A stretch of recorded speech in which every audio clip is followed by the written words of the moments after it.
Welcome back to The Truth is Viral. My name is Bob Powell. I'm in Michigan, state capital in Lansing, for our annual Second Amendment rally. Got members of the Michigan Home Guard here behind me. Love these guys. So this thing is going to get started in just a minute. And while this stream is populating, I'm going to share it. I'd appreciate it if you'd share it too.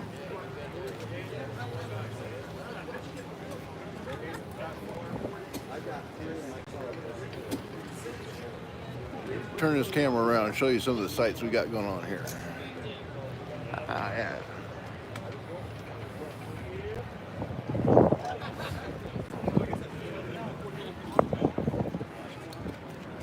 Oh, sorry about that. 1, 2.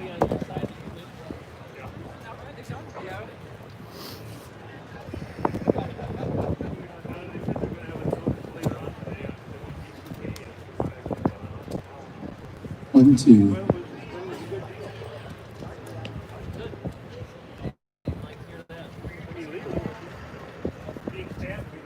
Check, check. Oh, yeah. All right. Good seeing you guys.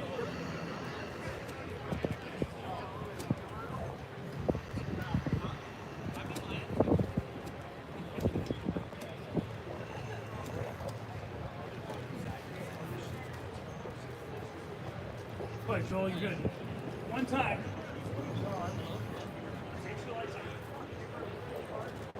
That's green. Green? Oh, never mind. Now it's green. Hello. Hey, it works. I don't even have to shout. Morning, everybody. Morning. How we doing? Good. Good. Still got a few more people arriving, do we? Everybody shows up late. Nobody gets anywhere early, it seems. In my family, heck, if you were early, you were on time. If you were on time, you were late. And if you're late, you probably just shouldn't bother. So, but we'll do some house cleaning things here. We'll do them a couple of times, make sure everybody knows what's going on today. Make sure that we're all on the same page and that sort of thing. Boy, this thing has to be held close. Hope nobody else has to talk into this, eh? Number one, obviously, first and foremost today, the sign on the podium says it all. We got a few other signs around.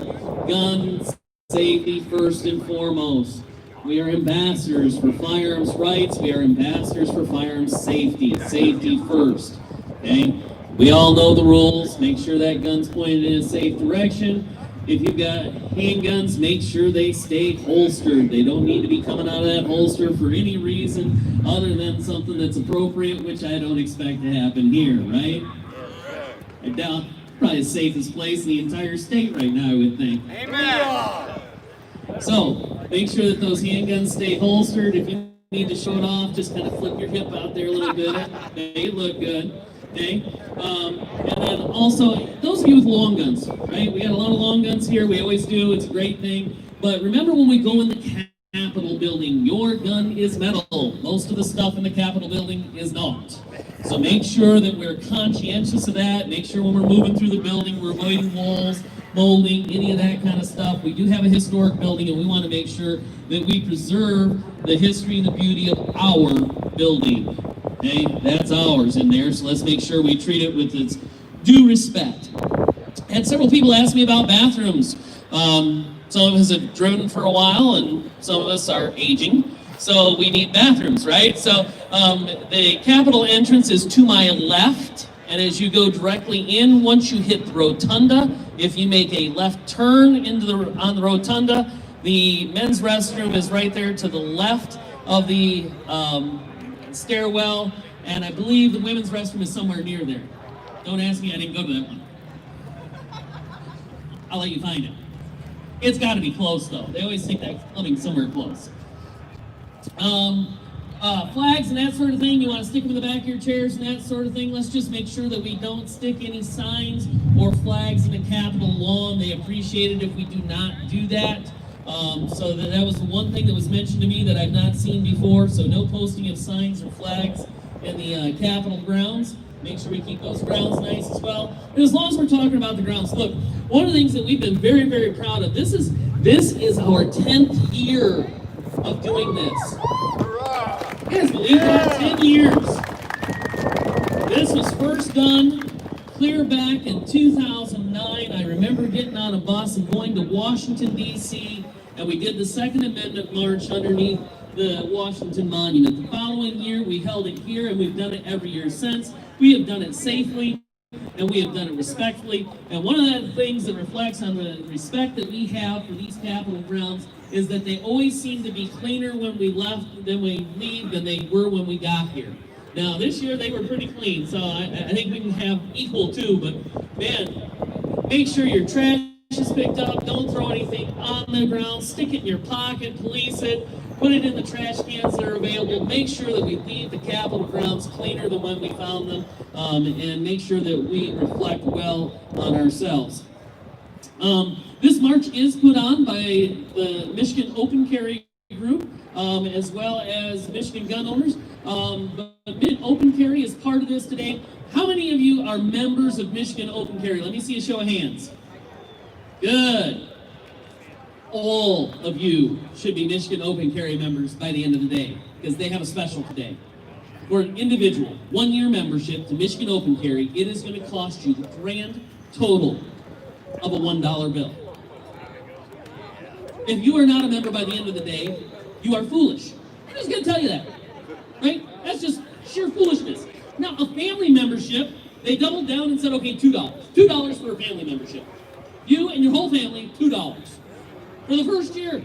There's no reason you guys all shouldn't be Michigan Open Carry members by the end of the day. They're over there in the tent. Make sure you get signed up.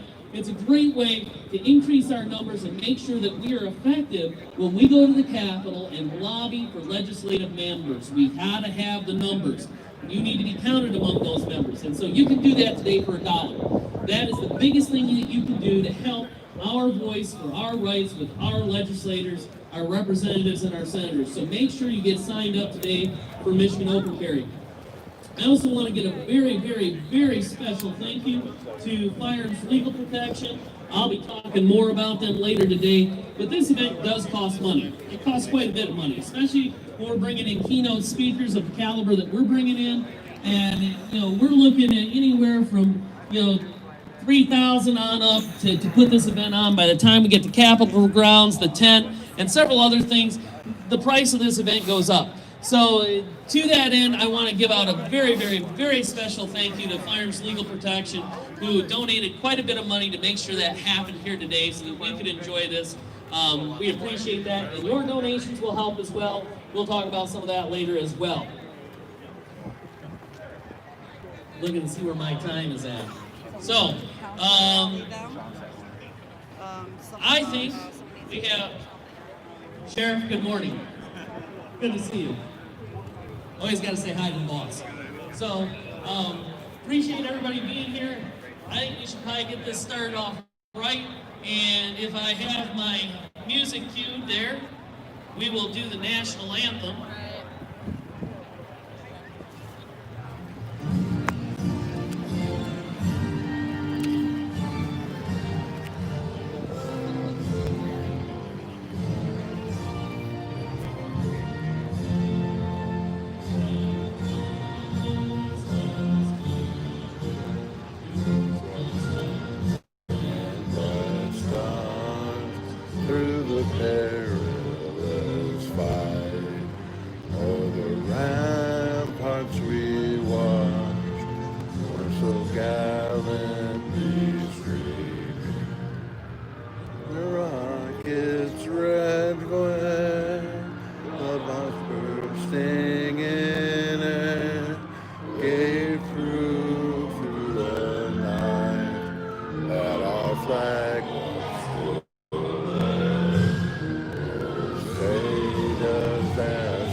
Hoorah!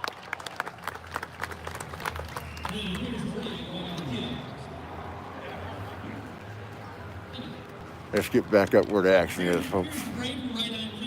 Speaking of the break, we do have some police officers, our state police here at the Capitol Grounds running around today and keeping an eye on everything. So once again, that gun safety, let's make sure that we're super respectful of them and let's give them a hand. We appreciate all of them, each and every one.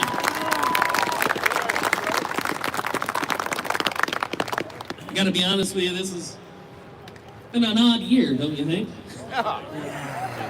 Not quite sure I was ever going to see anything like this in my lifetime, but I'll tell you what, the police have had a particularly hard time this year.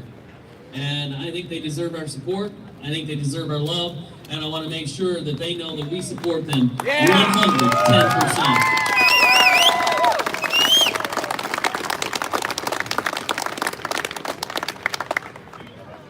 Oh, all right. So, without further ado, I would like to welcome to the stage Mr. Skip Coryell.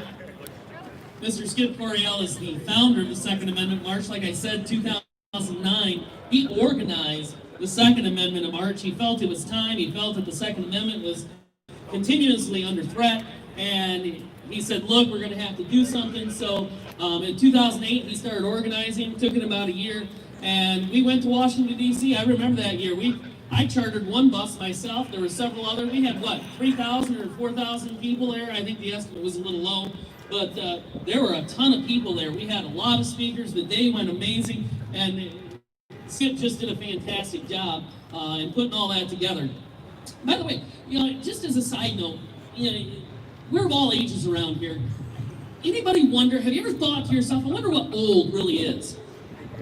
You ever thought about what a definition of old is? Right here. Let me tell you what old is. Think about this now. Think about it. Nobody thinks of themselves as old. Old is 15 years older than you are right now.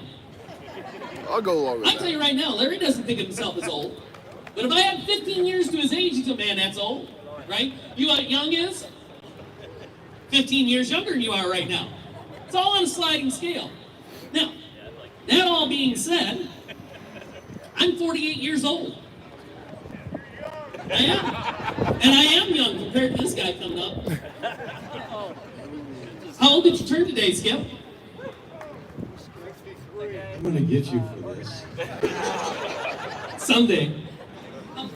63. 63 years old. Can you believe that? And how many people know? I mean, this is just like freaking awesome, right?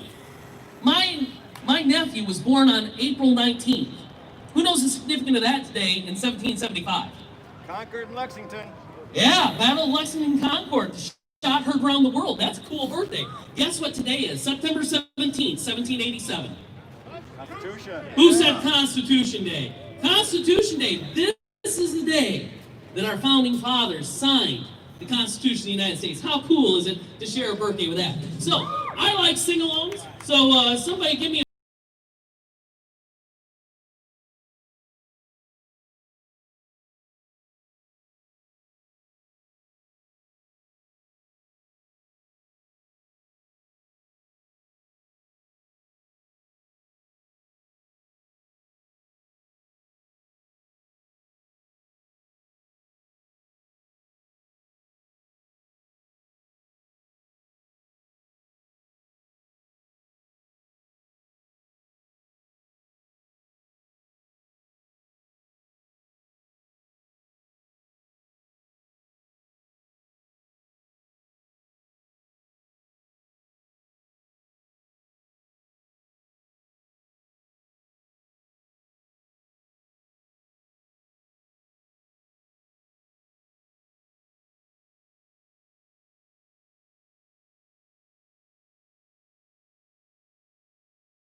So, All right, help us out here. We're going to sing to him. Actually, all of us in the crowd Here we sing. go. Do we have to?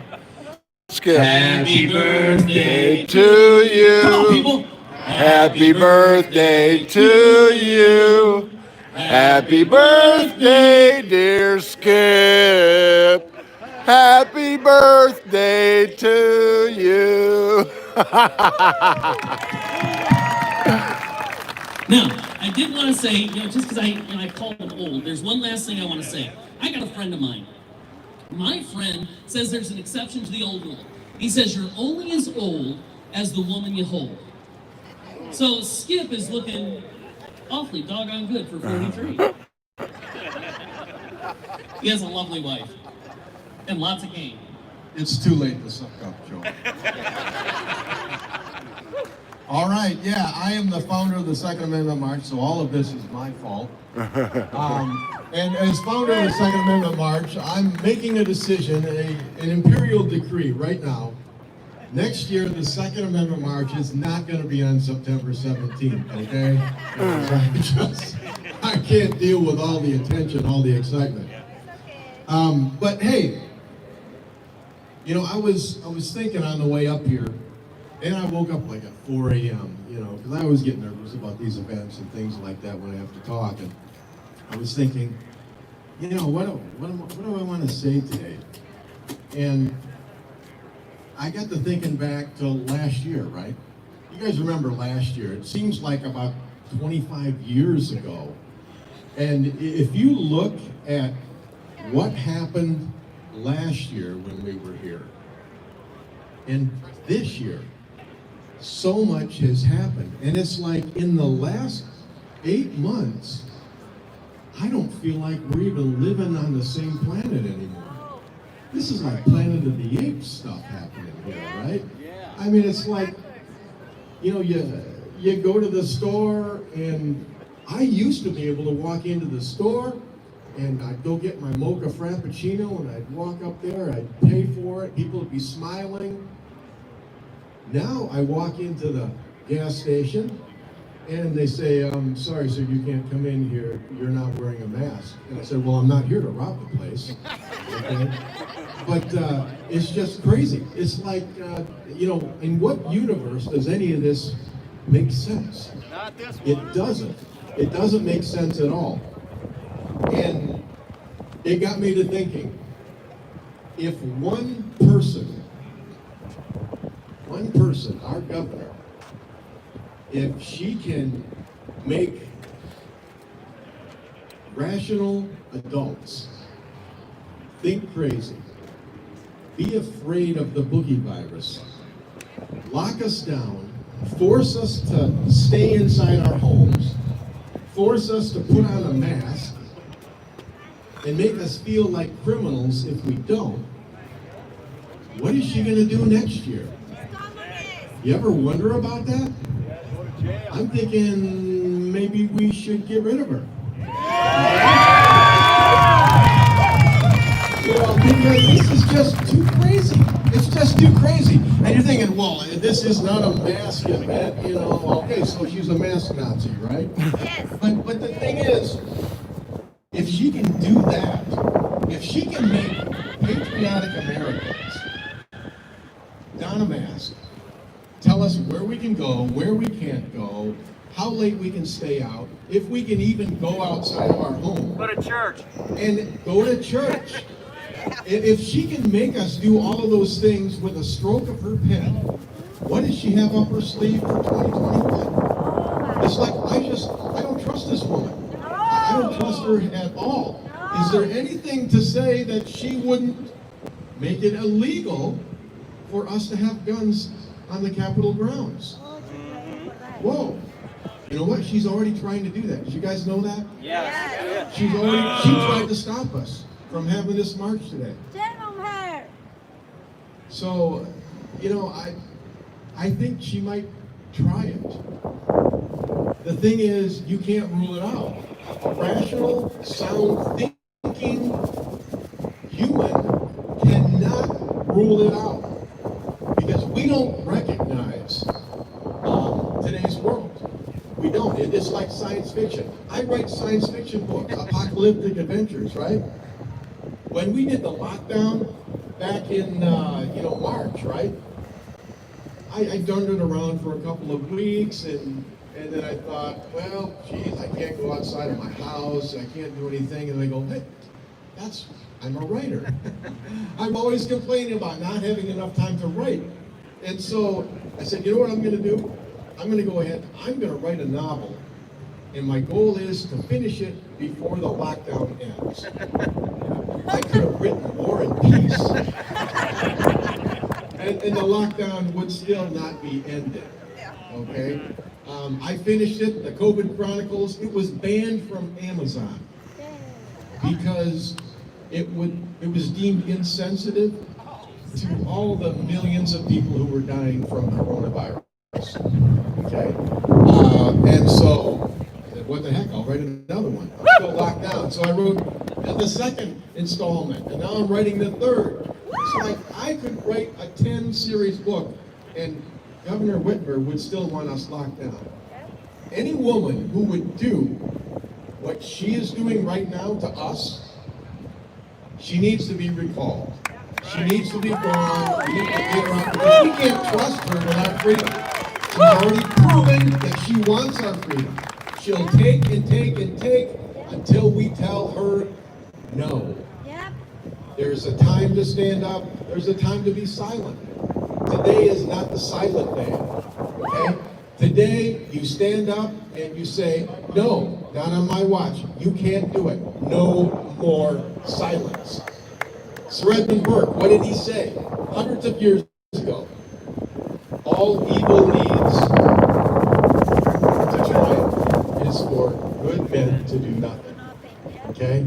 The silent majority is worthless. Okay? As long as you stay silent, you're powerless. But when you stand up, when you say, no, you can't tell me what to do. This is America. I'm an American. I'm a patriot. You can't tell me what to do. That's what we have to do. We have to do it. And if you don't do it, you're going to lose your freedoms. So today is about standing up, taking back what is yours, which is the state of Michigan. Okay, so today let's celebrate, let's get loud, let's make some noise, and let's have fun. But we are never going to be silent again. Have a good time. Come on over and meet me sometime during the day. I'm under the Big Ten. Thank you. Good.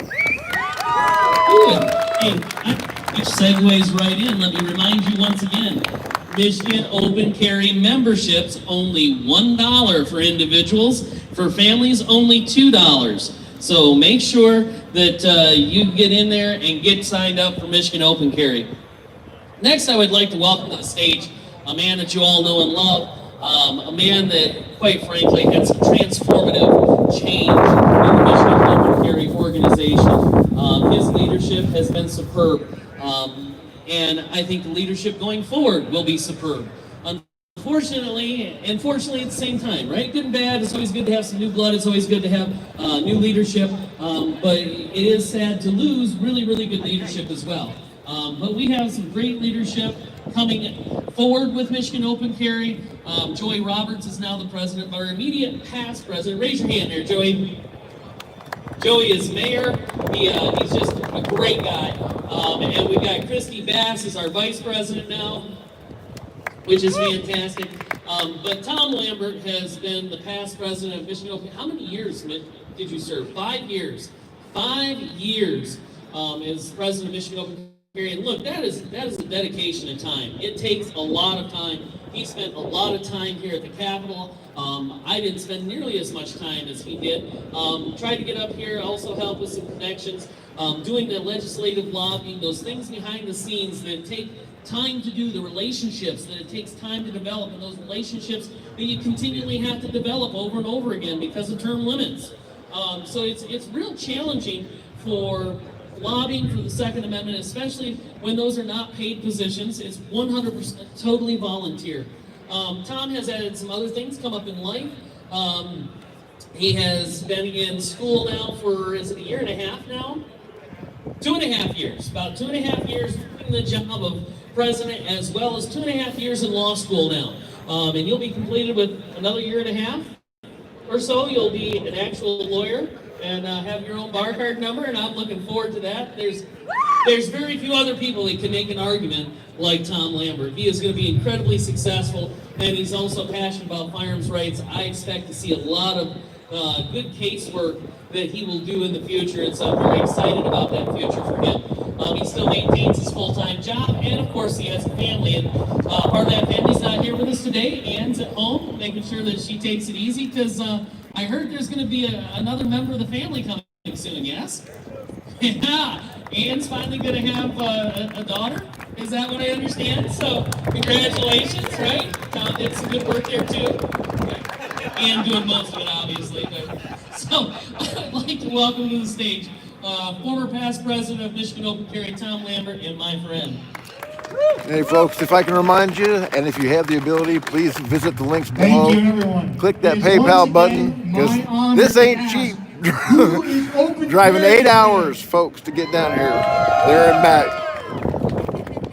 I'm happy to put in the effort, but I need some help. So if you can, please go to bobpowell.blogspot.com, hit that PayPal button, or you can click the direct PayPal link in the I would description also below. ask who's concealed carrying today, but hey, conceal means conceal, right?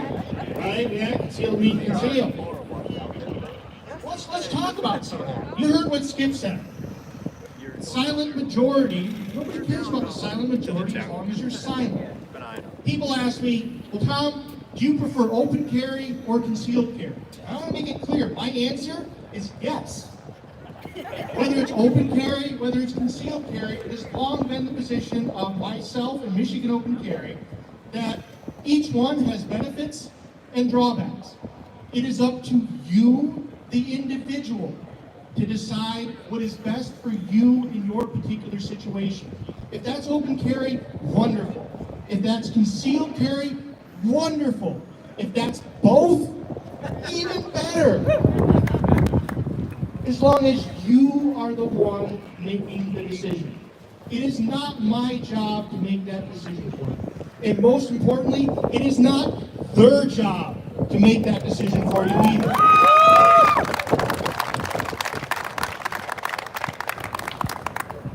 You've seen that open carry is under attack lately.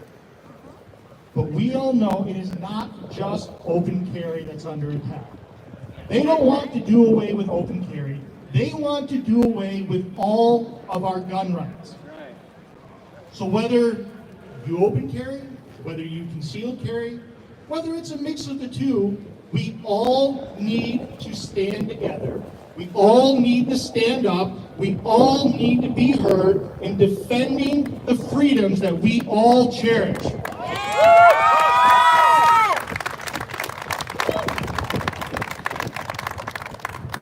I'll be very clear. I don't care how you carry. I don't care what you carry. I don't care where you carry. I don't care who you are. I don't care whether you're young, you're old, you're tall, you're short. I certainly don't care what color your skin is or what gender you are or what your ethnicity is. I don't care what religion you have. I don't care how much money you have in the bank. If you love your freedoms like I do, I will stand with you and fight for what we love. Thank you! Thank you!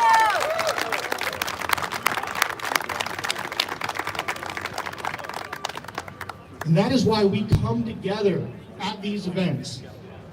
All of us from so many different backgrounds. You know, look throughout the crowd. Look at the difference between everybody here.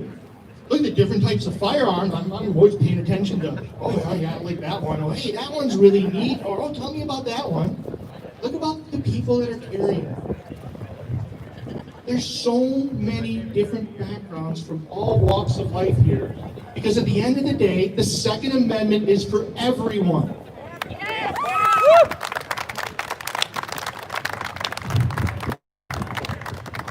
And when we come here, we always ask, what can you do to support our rights?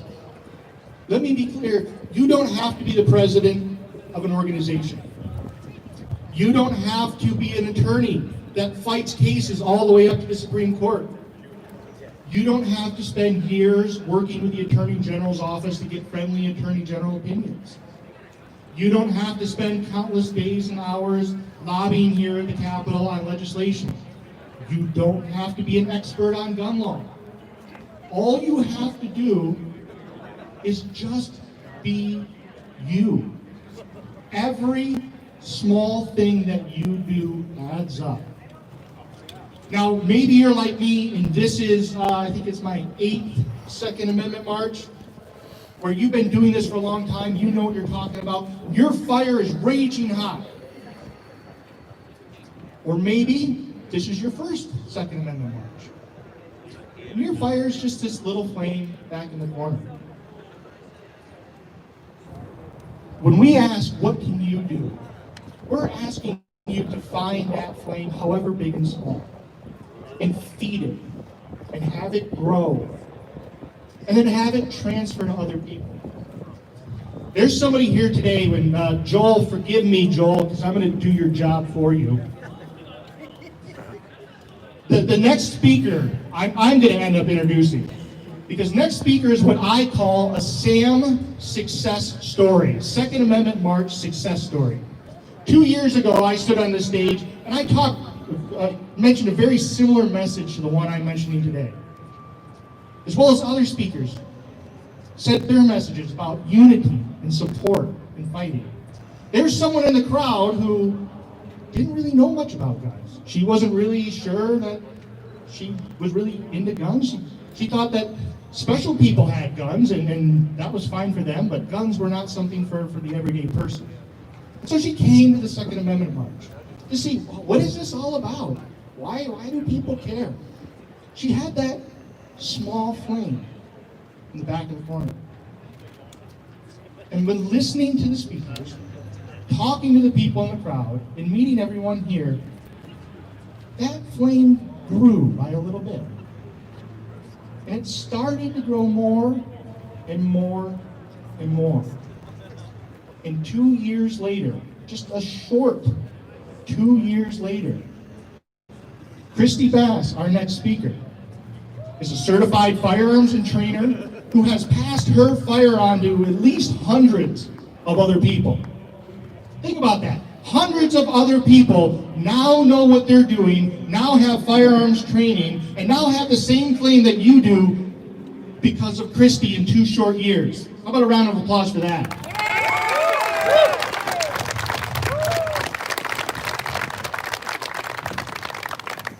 All because she went home and thought, well, what can I do? And I was thinking, it started small, right? Very small, little things. She started asking questions. Hey, can you tell me about this? Oh, tell me more about that thing. The next thing, well, tell me a little bit about that. And that fire grew, and it grew, and it grew, until now, again, I just have to reiterate, just 2 short years. She's now a well-respected firearms trainer. She's on the board of a respected Michigan firearms rights organization, and now she's even the vice president of that organization.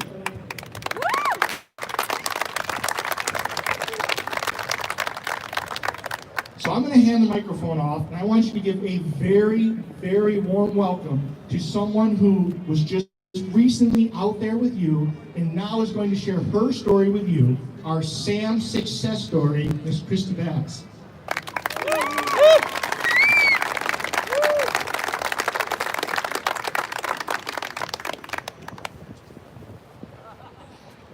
Good morning. So you guys all feeling this amazing energy running through the air right now? Hell yeah. It's amazing. I couldn't have asked for a better place for me to give my very first public speech. And I really want to say thank you to the Second Amendment March for giving me the opportunity to do this. It's an honor to stand up here and on Constitution Day, no less. I want every single one of you guys to know that I appreciate you. I am Christie Bass. Awesome. I'm sorry. I'm a wife and a mother. I have a son and 2 daughters. I'm a woman who absolutely loves firearms. I also love the inalienable right to bear those firearms. In the last 2 years, because of that love for my firearms and everybody else's firearms, I've become a successful business owner. I have become a firearms instructor and soon to be a training counselor as well. I'm seeing a lot of I am a very proud Second Amendment ambassador for our Second Amendment rights. And as Tom said, recently the newly elected vice president for Michigan Open Carry, which The Second for me was Amendment applies amazing. to everyone. That was one of my goals 2 years ago, was to become a part of this organization, and I wasn't It's a great expecting equalizer. to be this far into it. But It I'm will very prevent grateful the for weak that. and infirm I found my from being path, victims. and I'm deeply passionate about what I do. And my dream is to inspire other people to do the same things. Find your own path, not the same exact one as me, but find what your path is. Today I'm excited to stand up here and talk about our inalienable rights as well. I want to encourage every one of you to become involved. We need to protect our firearm rights. They are under attack and have been for years, and that fever pitch is rising so drastically right now. I want to talk to you about the freedom, the right to be free from violence, and accomplishment. But not just my accomplishments. I want to zero in on the passion that every one of us has within us. I have seen it pouring from many firearm owners. I've lived it myself. This very moment, standing up here, I am taking my next step forward in my journey. I'm here because 2 years ago, I had a fire in my eyes. And as my journey has gone, I've recognized that fire in so many other people's eyes as well. My purpose for standing up here today is to encourage all of you to be brave, be bold, and be fearless. You guys can handle that, right? Yeah. Stand up and reclaim what's ours, right? Awesome. I want to show you through my experiences that even the most inexperienced person can drive big change. I'm going to challenge you as I was challenged 2 years ago, standing right back there. First, I'm going to tell you a little bit about who I am, why I'm standing up here, and how I got here. I want to reach out to each and every one of you, and I want to talk about commitment. A commitment I made to myself, and one I hope you guys make to yourselves as well. I didn't know what I was capable of, and I want to tell you all how I got here. I'm no different than any one of you. I'm the same. I'm just a girl. I had a purpose and a story that I hadn't quite started writing yet. We all have power within us to find our own purpose, and I want to encourage you guys all to take that next step. Whatever that next step is, whether it's tiny, whether it's giant, take that next step. Fight hard to write your story. Fight hard to find your voice. Fight hard to make these people in this building listen to you.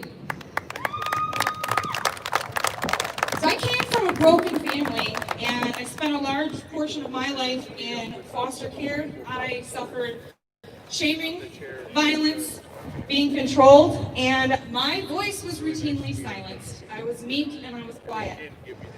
I survived my very first assault at the age of 14, and then again at the age of 19. And that wasn't going to be the last one. I felt hopeless, withdrawn, and powerless. I became a personal trainer and secured employment in a gym. That repeated assault had caused me to become obsessed with growing as physically strong as possible. I was tired of trying to figure out how to keep myself safe. You see, growing up, nobody had ever told me that I had a right to a tool that would level the playing field. Firearms were for law enforcement, special people, politicians, famous people, but not everyday people like me. It was unheard of. The tool I was offered for personal protection was a piece of paper, a protection order that actually increased my chances of violence.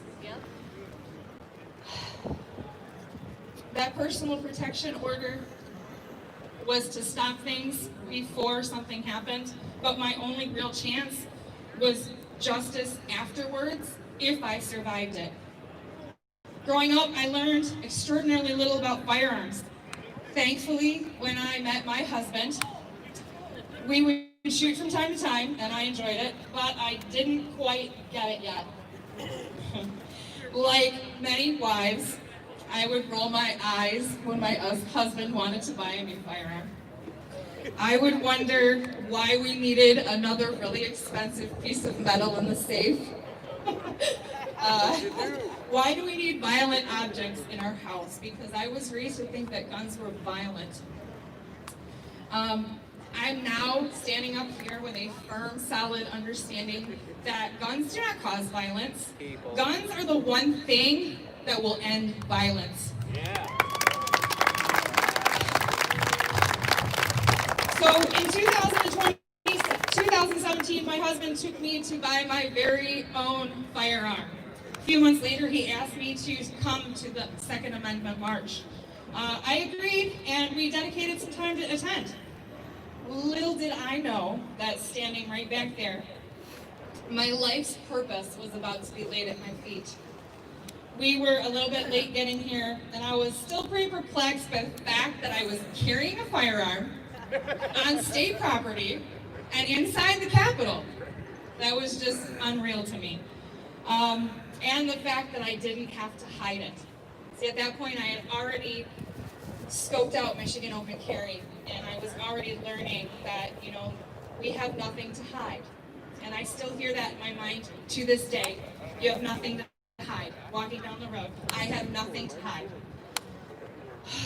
It's freedom, We hurried baby. past a few men with rifles, and they smiled at me.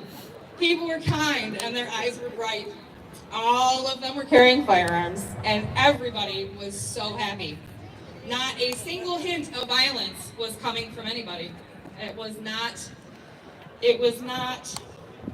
the information that I had been fed my whole life. We were so warmly welcomed. The speaker on the steps caught our attention, and I wondered what people at an event like this would have to say. I'd never been to anything like this before. So I stood there and I listened really intently. Tom Lambert from Michigan Open Carry was up here speaking. And to me, when I listened and watched, he was wildly bold and confident. He had zero fear. Everybody here could feel that he truly believed in what he was doing. I felt the energy was pouring into the crowd. It was really compelling. It resonated with me. That was the moment that I saw my first giant. His words will never be forgotten. It's 2 years later and I can almost recite them. I was like a deer in headlights as I was standing back there listening. And this was the final piece that had finally helped me to understand. Tom stood here and he said, at the end of the day, it is not about how you want to carry. It is not about what you want to carry. It is not about who you are. It is not about what race you are, what gender you are, what your background is. It's about how we come together. How are you going to support the Second Amendment when you go home? How are you going to help protect our rights? Not just for ourselves, but for the next generation. That hit home. A fire inside of me completely ignited. I was determined and I let it unleash. That day as I stood armed inside the Capitol, tears in my eyes, my journey had finally begun. I was unjustly educated and had suffered so much because of that. I had to do something, and no one ever truly succeeds without taking chances. I was about to take a lot of chances. I was about to find my fight and my voice. I had a clarity and I had a purpose, and it was time that I got to work. So I started asking questions about laws. My husband and I had helped to put together many Michigan Open Carry events. I vowed that I would work hard and learn as much as possible. I made friendships that I hope will last a lifetime. Amazing people. I edged towards becoming fearless as my own vision of how things should be was brought into focus. I learned more and more about all of the local firearm rights groups, and I reached out to those groups. I engaged with them, and I showed my support for them. I learned to listen to people. I learned that I could truly help others by becoming a solid ambassador for the Second Amendment. In the process of learning and educating others, the strangest thing happened. I actually began healing my own traumas in an environment that I would have never thought that would be possible. This was what I was born to do, and I came alive doing it. My inner voice sometimes would whisper to me, "Are you sure you can do this?" My reply quite often was, "Watch me, because I can, and I am." I wanted to put everything I had, every ounce of energy I had, into reaching as many people as I possibly could. I knew that, like all of you, if we poured our hearts into what we believe in and we stick to the things we know are just and right, amazing things will happen. And they have. I have no doubt that they're going to continue to happen. And I want to see that happen with all of you. I've met so many astounding human beings on this journey. And I get to know all of you. One thing has been consistent. In the beginning of our journeys, we question what we're capable of. It always starts with something small. That very first step. Then another. Then the question, can I do it, becomes, who's going to stop me? Nobody. Only you can get in your way. You're the only one that decides to stop at good enough. To quote Ron Avery, good enough is the highest form of complacency. Complacency is a harbinger for tyranny. We cannot get complacent in this fight. We must keep intentionally driving forward. We must keep applying pressure, and we must challenge ourselves and our levels of dedication and bravery. We have to draw our line in the sand, and we have to protect that boundary. We cannot allow our rights to slip away. We must prepare and we must perform now. We cannot let those who wield a pen intimidate us. Remember, nobody can intimidate you without your consent. Do not consent. Understand that you have so much value. Your story is important. Know that you are capable of great things. Do those great things by taking that first step. That's all it takes. Don't get discouraged. Be persistent. Be true to yourself. Face yourself in the mirror and recognize the vast amount of power each and every one of you holds. Let it surprise you. Feel it. Let it grow. And see what it becomes. Even the smallest ripple in the ocean has profound potential. Who knows? Maybe one of you are one of the ones that were made to create earthquakes. In closing, I want to challenge you as I was challenged. Think about my story. Think about the small girl who found her voice on these steps. Stand with your brothers and sisters so that we can preserve our fundamental rights as human beings. I encourage you all, challenge yourself. Get active. Make ripples. Make earthquakes. Just make something. One person being strong for just one moment can inspire a generation. Will you be that person? Maybe you? Are you going to be that person? Who's going to be that person?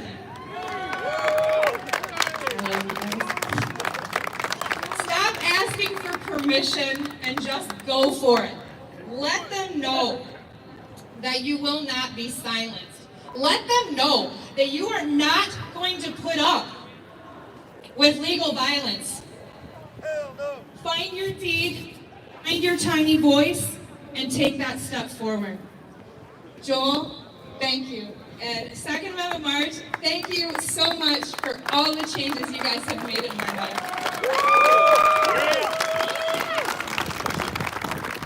I turn back down. All right. She told me this morning she was nervous and apprehensive about talking to you guys in a big group. She went and did good. Now, sometimes we have to adapt and overcome. I got any military guys out there? Military, adapt and overcome. I hear a lot of wind is coming through this microphone because we don't have one of them fluffy things around on here, so we're going to see if this works. Yeah, I was having that problem a minute ago. Fixed it with a bandana. How's that? At least I think I fixed it. How's the sound quality there, man. folks? Who says guns and alcohol don't mix? Some of you recognize that as Crown Apple Royal. Turns out I own a bar. I have a gun shop, I have a bar, I have a flower shop. We got a purple one down there too. We got the original Crown Royal, yeah. So, that actually worked out for me this year. I was due to go up and testify as an expert witness in a murder trial in Sault Ste. Marie. Figured as long as I was up there, I was going to go over into Canada, pick up some Johnny Walker XR21, very fine scotch. Yeah, Terry knows what I'm talking about. And every time I go into Canada, I've been doing this for almost 20 years as a gun dealer now. And so they get down to those questions they ask you at the border and they go, "Sir, what do you do for a living?" I'm like, "I'm a gun dealer. I sell guns." They're like, "Pull over there." 15 Canadian cops come out, they rip my car apart. I'm like, "It's not like I don't know the rules. You guys hate guns, no ammunition. I get it. No guns, no killings. I got it." Every time I get ripped apart. This year I'm like, I own lots of businesses. I'm going to try something new. So I pull up, he goes, "What do you do for a living?" I'm like, "I'm a florist." He goes, "Like flowers?" I'm like, "Yeah. We just had a great Valentine's Day delivering joy and happiness to ladies everywhere. Chrysanthemums, geraniums, all that kind of stuff." He's like, "Well, welcome to Canada, sir." Like, you've got to be kidding me. So then on the way back, I'm over there for a few hours. I come back, I come to the U.S. border, get down to the same question. U.S. Border Patrol goes, "What do you do for a living?" I said, "I'm an FFL dealer. I sell guns." He said, "Welcome back to freedom, sir." Love it. I'd like to welcome our next guest.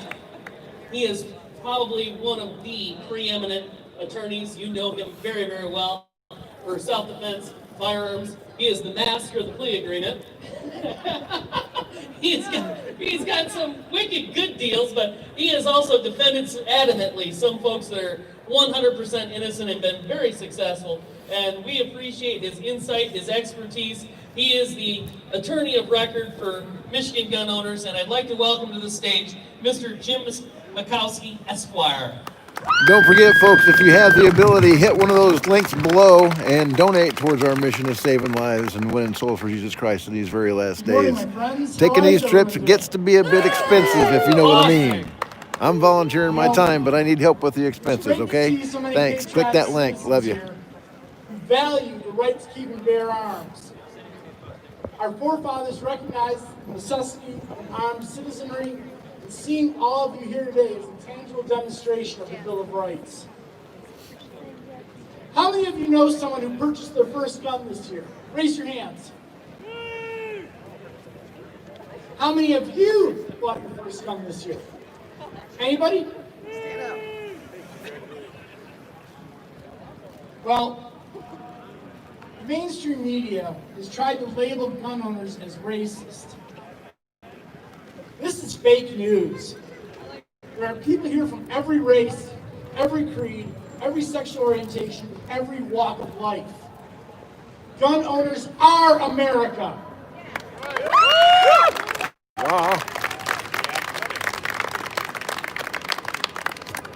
We welcome anyone here today who values and recognizes the right to keep and bear arms. I'm a little disappointed not to see anybody, but we also welcome anyone here who's protesting. That is your right to do. Ain't no Antifa here today, baby. Bill of Rights protects your rights just as much as it does ours. In fact, without the Second Amendment, the First Amendment would not exist. I will support your right to voice an opinion even if I completely disagree with it. But when your feelings interfere with my rights, or when you feel your rights are more important than mine, that is where we clash. Gun ownership is at an all-time high. Gun sales are higher than ever before. At least 5 million people who never previously owned guns have made the decision to arm themselves this year.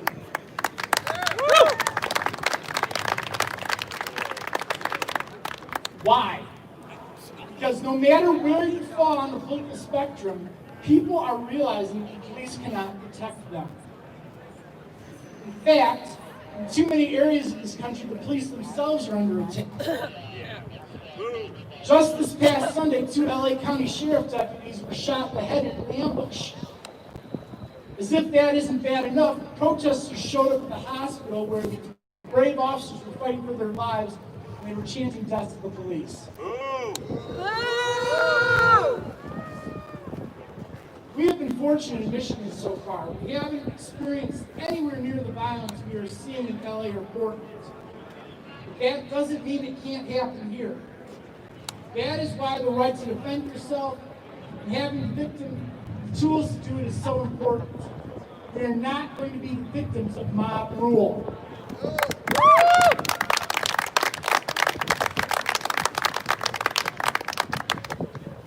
Gun ownership is up in Michigan despite the best efforts of Governor Whitmer. She tried to claim gun shops were non-essential and closed them during the height of the pandemic. This is precisely when people needed the extra resources to protect themselves. CPL applications are not being processed in many areas of the state. In Wayne County, where I am from, the clerk's office was shut down for months and not accepting the applications at all. Now they have reopened with my appointment only. Last night, I went on Wayne County's website to check when I could get an appointment. Well, the next available appointment isn't until March 26, 2021. Oh my God. In the meantime, people are afraid and carrying guns to protect themselves and getting caught committing felonies. There are literally dozens of new cases of people charged with CCW each week. People who have spotless records but are being denied the right to defend themselves. I want to tell you about a couple of cases. This past week, I was retained by a man who lives in Texas, a free state. He came to Michigan and ran afoul of our gun laws. He's an over-the-road truck driver who lives in his truck. He was on a run to Portland a few months ago when he was surrounded by an angry mob. He feared for his life. In fact, he told me that 10 over-the-road truck drivers have been killed in mob violence since March. He decided to start carrying a gun for self-defense. He started avoiding runs to the West Coast and instead took a load to Michigan, where he was shocked that he lacks the ability to keep a gun in his vehicle to protect himself. This Army veteran with 3 combat deployments behind him is now facing felony charges for having the audacity to want to be able to protect himself. Sometimes the problem is the police, though. Another client of mine who was here today, saw him, not going to name who it is facing charges for failing to disclose he was carrying a pistol. A former Marine, a few months ago, he decided to go down to Detroit and observe one of the protests. He brought water and medical supplies to render aid if he needed to do so. A Detroit police officer struck up a conversation with him. Apparently, you can't even have a friendly conversation with a police officer in Detroit. Because after chatting for a while, the officer noticed my client was armed and decided to bust him for failing to disclose. I hear about cases like this every day, and I am infuriated by the ridiculous gun laws in this state. As gun owners, we should be appalled that things like this happen when they do, and all too often.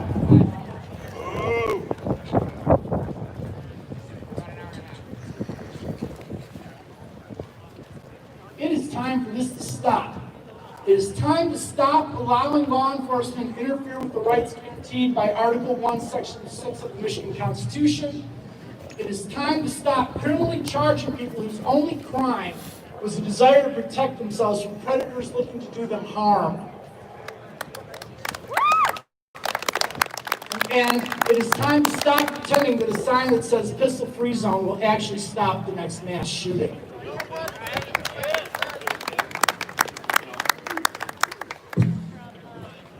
More and more Michiganders have come to realize the old cliche: when seconds count, police are only minutes away. At last count, over 1 million of our fellow gun owners in the state have decided to not allow themselves to be defenseless and have gone out and received their concealed pistol license. While this is a great sign that people are supporting our cause, it is simply not enough. Many people believe that Michigan has lenient gun laws and that this is a pro-gun state. That couldn't be farther from the truth. Not only is it difficult and expensive to get a concealed pistol license, especially these days, but once you do, it seems as though the police and county prosecutors would like nothing better than to take your right to carry a gun away from you and punish you for exercising your civil rights and your right to keep and bear arms. It is time to allow law-abiding firearm wherever and however they wish to have the ability to protect themselves. It is time to do away with the licensing process that does little to stop real criminals with evil intent from committing crimes.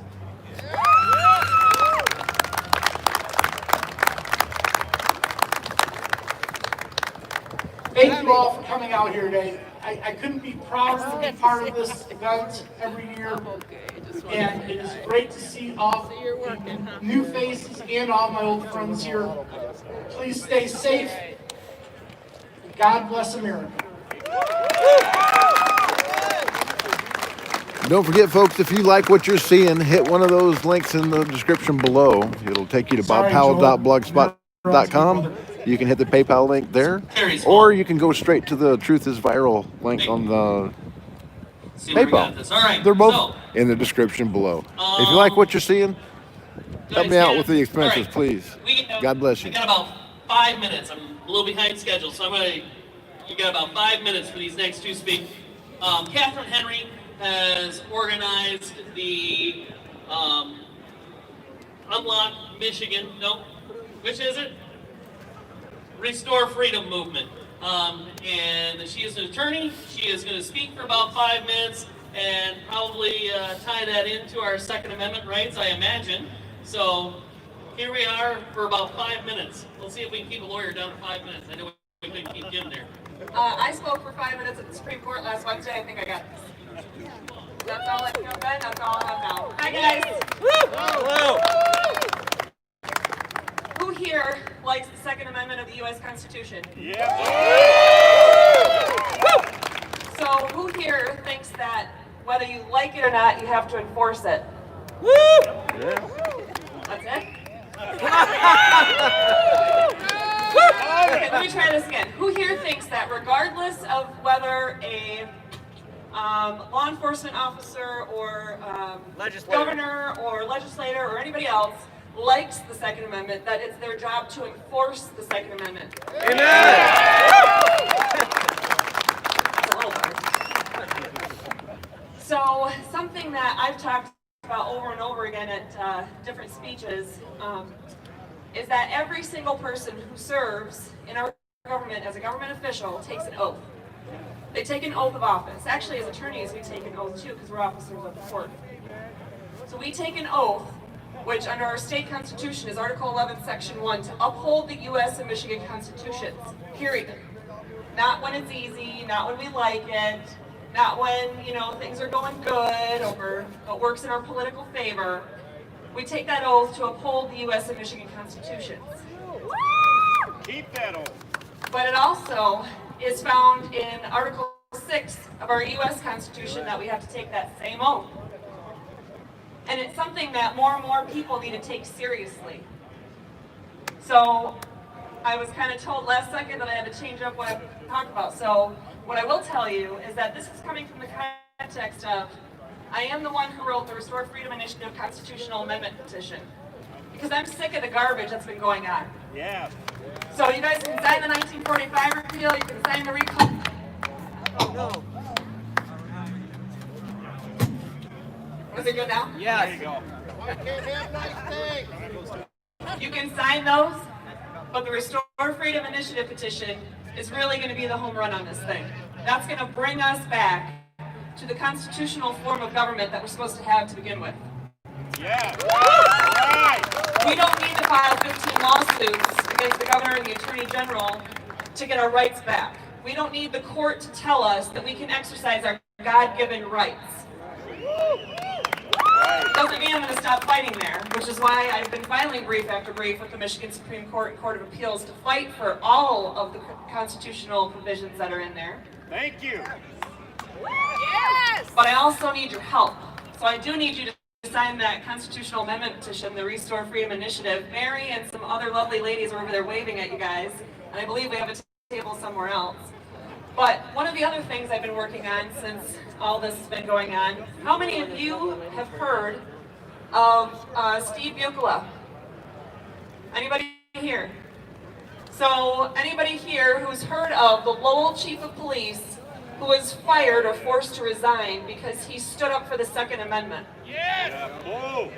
Yeah, that actually happened. June 4th, I believe. He made a Facebook post after all the rioting that happened in the city of Grand Rapids, which is close to where I live. 2, 3, 4 in the morning, they're still on the air. Leon Hendricks is still on Wood TV showing us live footage of our downtown Grand Rapids area being demolished. And they're getting away with it. And so when a few teenage boys, I think, heard that that same group was going to be heading to Lowell, they called the Lowell City Police and said, you know what, we don't want you to fight this alone. We are here for you. We're going to walk around all up and down Main Street, exercising our Second Amendment rights, and let this group know ahead of time this is not the place they can come and get off a bus and destroy our buildings and burn everything down. So those boys are heroes. Your buddy.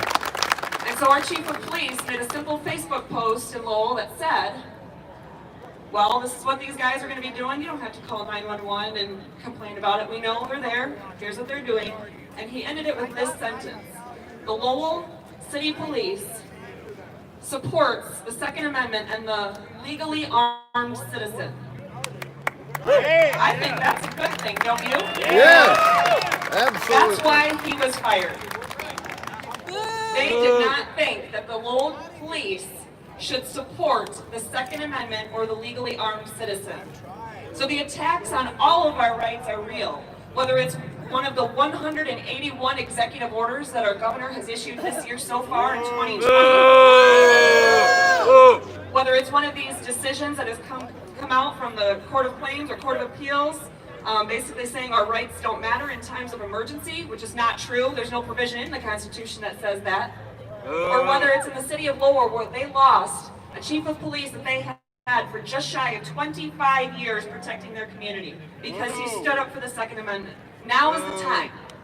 So I'm glad to see all of you here today, and you need to sign the petitions, and you need to get out at rallies like this. You need to contact your state legislators. You need to be present. You need to run for office. Now's not the time to sit around and complain and point the finger at somebody else to fix it. We have to work together to fix this. Amen. Hoorah. So if you weren't involved yet, please get involved today. There's a ton of different groups here that you can get signed up with and find ways to get involved. Again, I'm Catherine Henry, and if you have any questions on any of the stuff that I've been working on or anything that I said, please check out RestoreFreedomKH.com. RestoreFreedomK is in Catherine, H is in Henry.com. I'd love to hear from you. I'd love to get you going on how you can fight for our Constitution too.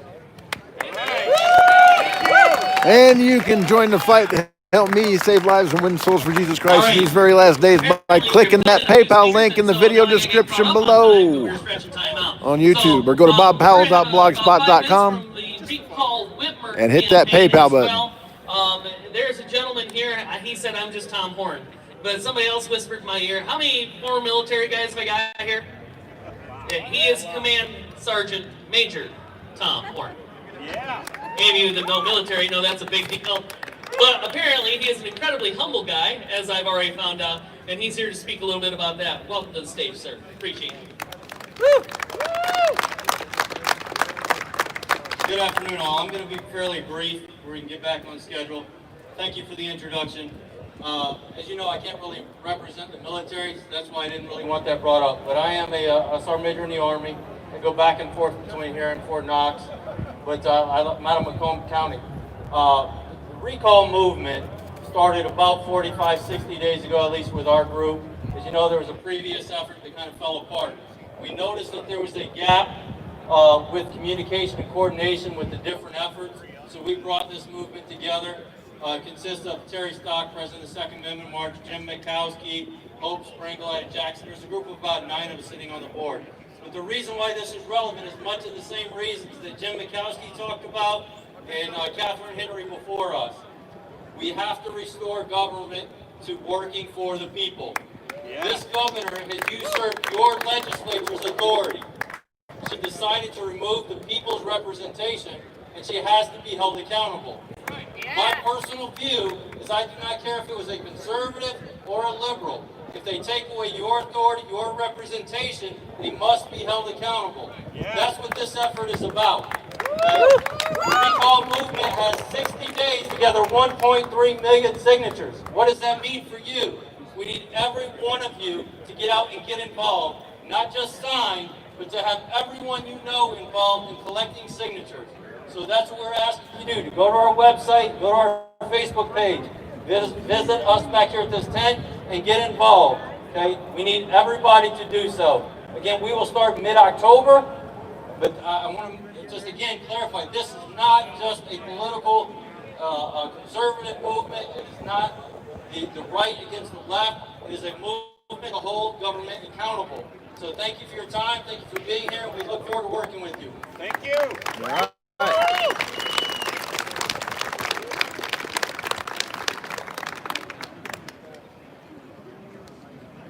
Please remember, folks, if you have the ability, go to bobpowell.blogspot.com and hit that PayPal button, or click one of the links in the description below this video. Holy cow. Yeah, holy cow. 'Cause All right. I volunteer So, my time, but the expenses, next up, they add up. down to the ones where I actually have to be by. I enjoy doing this, but I can't pay people with my happiness. I made the print So, big enough for myself. We were talking about getting old earlier. Yeah. if you want to help I got out, readers inside my coat pocket. hit one of those just in links to case I PayPal need for them. me if the truth is viral. Next Thank you. up, one of our keynote speakers here today is Bradley Dean. He's a nationally syndicated radio show host. of I know Sons of Bradley. Liberty Radio, broadcasting into 129 cities nationwide and 53 countries abroad. And he has a weekly columnist for WorldNet Daily, Western Journalism, and 35 plus other conservative media outlets. Bradley is also a preacher. Funny how many preachers we got here today, like they're national speakers. And a CEO of the Sons of Liberty, an organization that specializes in reaching Americans with principles of morality, true freedom, and personal responsibility. He's been featured on national media outlets such as Fox News, The Blaze, The New York Times, MSNBC, The Weekly Standard, and many other media outlets standing for his conservative Christian values found in the Bible. Bradley has been endorsed by Michelle Bachmann, Michael Reagan, Brian Fisher, Michael Peralta, Larry Pratt, Matt Barber, Rusty Humphreys, Alveda King, and more. So I would like to welcome to the stage Mr. Bradley Dean. Supposedly, Bradley He's Dean. behind you. Where's he at? That was a great introduction. Oh, there we are. Okay. Snuck up behind me, came in the back way, didn't he? It doesn't fit on there. Believe it or not, you gotta hold it. Do you need me to hold on to this? No, I'm good. I appreciate it. Thank you guys. You guys all want to do me a favor? You're being broadcasted live across the United States of America right now.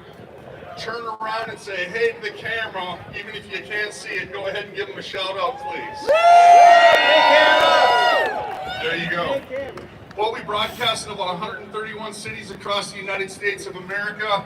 And I got to tell you, Michigan, we're proud of you guys from the state of Minnesota, so that's what we're doing here. We stand with you in a big way. Now, I just got to say this because I've got 20 minutes. I'm a show host. I'll say 15 things in between. I can't do that today, so I might sound like a little bit of maybe robotic, but I got to stick to the script. It's that important, okay? Because I got to bring it to the present as to what's taking place in this country. Now, how many in this setting right now, at the Capitol here, how many know that your rights come not from the generosity of the state, but from the hand of God? Amen. Well, it's important that you understand that. How many understand what the Declaration of Independence tells us when it tells us that those that serve we the people derive their just powers from the consent of the people? How many know that? How many know that the preamble to the United States Constitution starts out with we the people, therefore we are the government, and what they do in this house, they're only doing whatever you let them get away with. That's right. This is a reflection of what we're tolerating in this country, folks, and we got to put a stop to it. Right. Period. So I got a question. Who's attempting to strip your God-given rights away from you more than tyrants? Nobody is. It seems that on a daily basis in America, our God-given rights are under attack by those that are supposed to uphold our God-given rights, right? Before they serve us, they put their hand on the Bible, swearing to God and man to uphold our rights against all enemies, both foreign and domestic. Domestic is important here. So help me God. I also want to tell you that what's happening in your country also may help you understand as to why 94% of the people in this country do not believe the mainstream media, outside of the fact that they're owned by 6 corporations and they have useful idiots across the United States of America from the East Coast to the West Coast just reading off a teleprompter as to what they're supposed to say and what it is that they're not supposed to say. That's why we're here today. I also wanted to let you know that Congress, folks, Congress has an 11% approval rating. And I have a question I want to ask. Due to the fact that nobody trusts the mainstream media and nobody trusts the government, who is it that told you about a virus? I'm just curious. Who told you that there was a virus? Oh, just hang on a second, friends. What have we seen since March in the United States of America? We've seen an inundation of propaganda and an over-exaggerated reporting coming from the useful idiots again in the mainstream media. I want you to listen carefully as to what I'm going to tell you next, because this has everything in the world as to what and why we're here today, why we have the Second Amendment. They told us of lines of people waiting at hospitals in order to get tested for COVID-19. You know, this deathly new disease that's going to take us all out if we don't comply. Only to find out that when the average citizen goes to check out for themselves, these long lines at the hospitals, for some reason or another, there's not a person that can be found. They don't exist. Are you listening? We have seen the manufacturing of death records to make it justifiable when attacking the American people through an authoritarian-like forced compliance. That's what's happening here, friends. Forced compliance. Again, why are we an armed people? Hang with me, friends. Did you know that in Michigan alone, for the record, health center workers were caught staging as fake patients in your own state, and the mainstream media came in behind it, attempting to prop up the lies of what they're promulgating in your particular state? Did you also know, you Michiganites, that in Florida alone there were 333 labs that were exposed for 100% of all testings coming back concerning COVID-19 as positive? Yeah. It's all a perpetuated fraud to force compliance. That's what this is all about. Now, we can see that the apple doesn't fall too far from the tree. You have an exceptional devil here.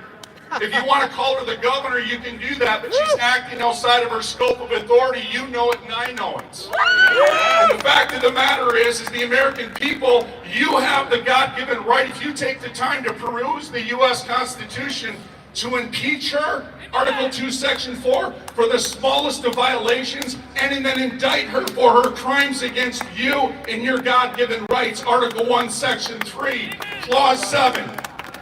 What America needs is justice. Amen. And justice is not what you're getting. What you're getting is injustice. And the people in this country have their backs up against the wall. And to be quite honest with you, they're sick and tired of being sick and tired. Am I right, Michigan? Yes. Amen.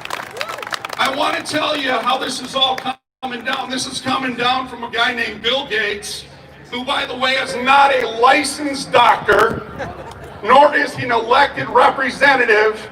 Listen carefully, nor is he an elected representative. No, in fact, he's the one that wants to depopulate the world. As a matter of fact, he's the one that said it. No one's making this up. Bill Gates said it out of his own mouth. And this should come as no surprise due to the fact that Bill Gates' daddy is the head of Planned Parenthood for decades. Amen. Now, it's interesting, your Whitmer here thinks to make America great is to wear a pink hat that says Planned Parenthood on it, where this country is responsible for murdering over 60 million of its own children. She thinks that's how you make America great again, and these are the people that are trying to tell you that this forced compliance upon you is for your safety and for your good. Consider the source, friends. Consider the source. All the while, in spite of the narrative by these useful idiots like this one down here in front of my face right now, that wants to just go along because he believes that doing his job is to promulgate lies, to divide and conquer the American people, to subject them to a new form of government, because that is what this is all about, friends. That's right. Now, in spite of what is going on in this country, it's interesting that we have doctors across America telling you the truth, and the thousands that are being censored and expunged by big tech companies, which is a violation of your First Amendment rights. We're talking about your rights again being violated. Let me give you a couple examples as to what's going on in this country. Our forefathers told us, tell the people the violations of their said representatives. So let me just do that for you, so you can understand what's going on in your country. California governor, if you want to call him that, Gavin Newsom's, his winery stayed open while over 100,000 businesses were shut down. That's a direct assault on the American people. The DC mayor exempts lawmakers and government employees from wearing masks. By the way, had a guy come up to me and say, hey, how come you don't have your mask on? I had to look at him and say, I'm not as stupid as you are. Hey, don't shout me down, folks. Don't shout me down. But you know, we see all these good police officers just doing their job. The fact of the matter is, if they were doing their job, they'd be upholding the Constitution and dealing with that tyrant across the street, yeah? Yeah, let's tell the truth and shame the devil, friends. That's where it starts. Simultaneously, friends, churches are being shut down. They're told what to do or else. At the same time, governors of these states are releasing thousands of criminals back out onto the streets, all the while endangering the lives of them that they are to protect. It's exactly what's going on here. These are the same people trying to disarm the American people. There's a reason that we are an armed nation, friends, for such things as we face in the present today. Governors such as the one in Michigan are even going so far, friends, as to tell businesses not to serve the people in their establishments unless they comply with the edicts of her unconstitutional orders. And I want you to think about all the men that fought, bled, and died ratifying the Constitution, fighting, bleeding, and dying, standing up against tyrants over in the third world that you're tolerating to desecrate and to trample underfoot in your backyard. America, we're a blood-bought people, both in the spiritual and in the natural. Amen. Let me say this, government's purpose is to restrain men from violating law, to maintain order, and to condemn the wicked and justify the righteous, not the other way around. And the other way around is what we're witnessing here in America today. You ready for this one? In Indiana, if you don't comply with these unconstitutional executive orders, by the way, no such thing constitutionally. It's interesting, if you violate the orders in Indiana, you go to jail for 6 years. Let me tell you this, it's either them or it's your rights. There is no in-betweenites, Americans. There is no in-betweenites. Again, they want you to believe that this is all about your safety. Nothing could be further from the truth, friends. They want control over every facet of your life. That's and right. what's sad to say is they can't even control their own lives. Amen. That's right. You know, and I don't care about how they're accredited or what kind of accolade they carry or what college they went to. If they don't know how to tell the truth, they ain't good for nobody. Woo! Amen? Amen. Hey folks, what's taking place here is the American people need to become an educated people. My people are destroyed for the lack of knowledge, Hosea 4:6. The Constitution is based on the Bible. It's called the Mosaic Institution, common law in the United States of America. What we need to begin to do, instead of laying the burden, allowing them to lay the burden of proof on ourselves, we need to lay it to them and ask them the question, hey, so what? By the way, where did you derive your delegated authority to attempt to strip us from our God-given rights? It's not there. It's not there, friends. There isn't one. No law, unconstitutional. Our forefathers had said obedience to God is in resisting tyranny. How many of us profess to be Christians here today? Stand up and play the man in the face of God. Learn from your forefathers. When you read the Declaration of Independence, 3/4 of that documentation is our forefathers throwing off a tyrant that would not be ruled by God. Woo! Amen? Amen. What's going on is a clear violation of the 14th Amendment.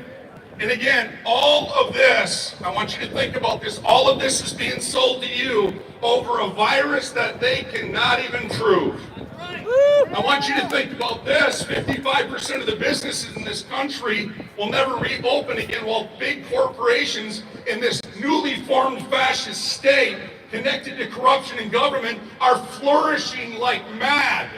You've been lied to, America. You've been lied to. And I believe that we're all old enough to understand that every country deserves the government that it has. And folks, we're here, but I got to tell you, our children do not deserve what we're dealing with. Thomas Paine, one of our forefathers, said, if there be trouble, let it come in my time. How many agree with Thomas Paine? There's going to be trouble, let it come in my time, because our kids do not deserve this. There's going to be Now, I want you to listen to this. It's important. If you're talking, please listen to this. I drove 13 hours to hang out with you, but it's important that you understand that this perpetual fear has been aimed at the American people decade after decade after decade after decade. A presidential contender called me up, Alan Keyes, and asked me the question if I'd be on his show. The first thing he asked me was, what do you think of the coronavirus? I said to him, well, we had Vietnam in the 1960s. We had the energy crisis in the 1970s, AIDS, the war in Lebanon, Grenada, Libya in the 1980s, the war in Panama, Gulf War, Somalia Civil War, Bosnia War, and illegal drug wars in the 1990s. It's one thing after another, America.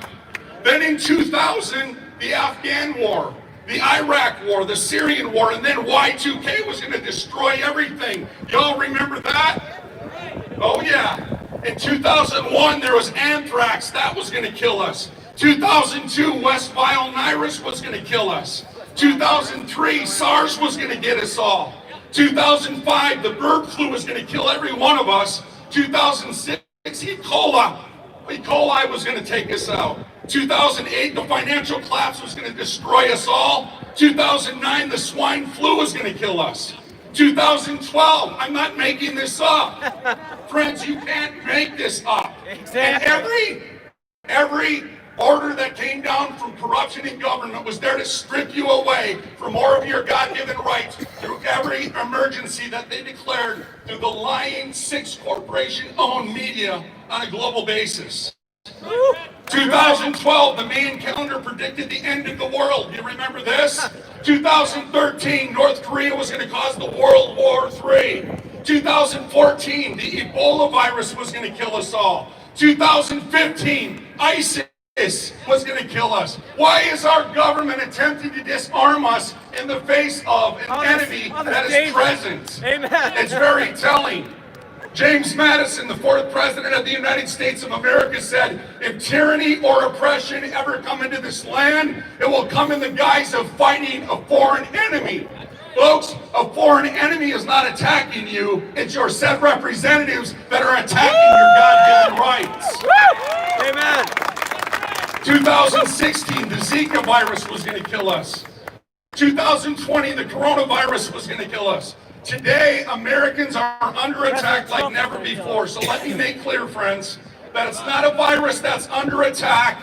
It's the American people that are under attack, and we better get the story straight, because if we don't stand up and play the man before God and our children, we're going to pass off to them nothing but chains to be enslaved for decades to come. And as for me and my house, we're going to serve the Lord, because resistance to tyrants is obedience to God.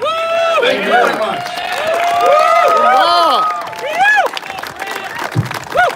Time goes fast, eh?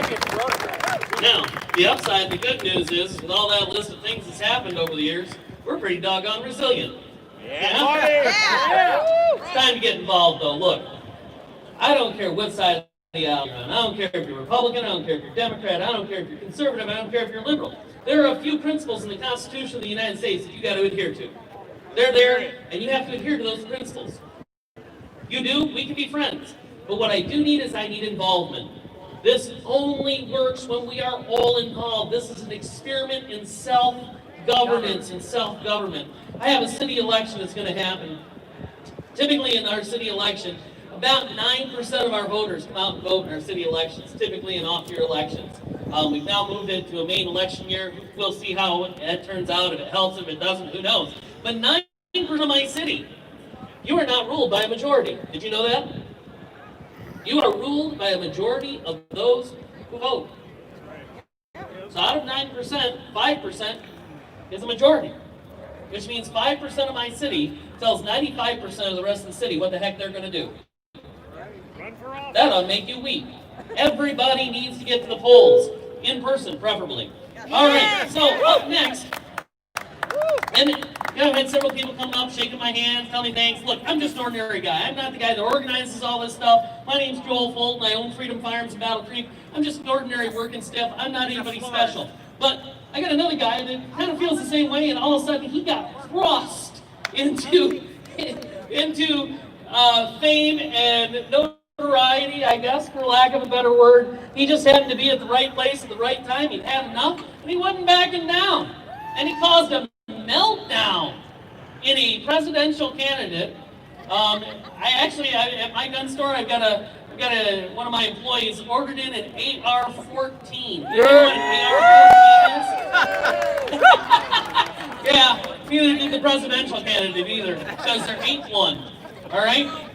But that was what he shouted and spouted and got in an ordinary person's face, and an ordinary person had just had enough. That ordinary person's name is Mr. Jerry Wayne. And look, he isn't even a big gun guy. He'd stop at me. He said, I go hunting. I like hunting. That's what I like. That's what I use my firearms for. I wasn't huge on anything else, but I got thrust into this, and he took his moment. So Jerry's going to come up, share his story, tell us a little bit about doing that. And he said, I'm just an ordinary working guy like everybody else. And I appreciate that kind of attitude. Go, Jerry! What a crowd. The rest of the world is wondering right now, what does freedom feel like? I want to tell them that it is marvelous. It is amazing, and it is protected by our Second Amendment. Yeah, buddy. I'd like to take this opportunity to thank someone very special to me, and it wouldn't be happening without him. Mr. Joe Biden. Thank you, Joe Biden. He wanted to come into my place of work, wave his hand, pander to us, and just expect that we're going to follow suit. That's not going to happen. Not in America. Not while you are wanting to come up to this political office and take away our constitutional rights. When I spoke to Joe Biden, a lot of people wanted to know why I didn't take him outside. Well, I'm outside right now. Joe Biden is in his basement. But I'm here. A lot of people wanted to know, why didn't you hit him? Okay? If it was a regular person, whatever, we'll see what happens. But you know what? It was more important than that. I wasn't there just speaking for myself. I was speaking for the average American across the United States. Thank you.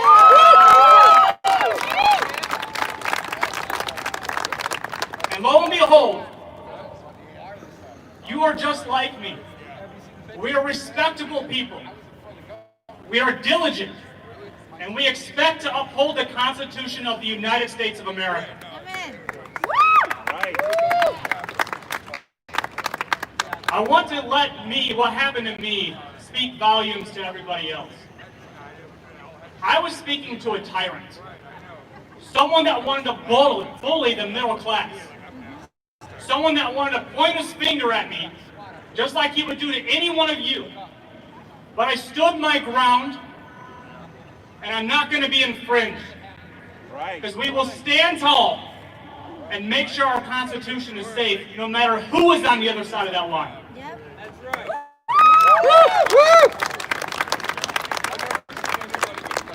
Second Amendment is my favorite amendment. Because without that Second Amendment, we have nothing.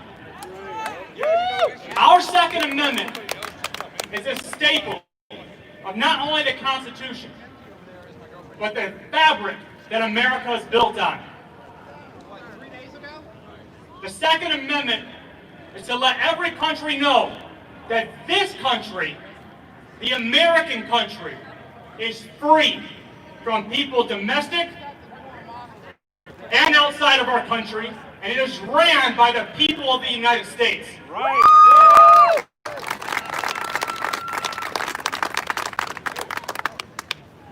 Let's do a little reality check here, guys. We're in a Cold War with China. That's what's happening. We have domestic terrorists amongst us. That's reality. This is not a TV show. This is really happening. And we cannot stand idling by, waiting for one man to fix our problems. Right. It comes from the American people to step up and to make something happen. Just like you, just like me, it is our time to rise and make sure that our Constitution is upheld. We have people that are rising inside of our country right now, and I'd like to take this opportunity to actually speak to them. I don't want to pander all day. You guys know what you're here for.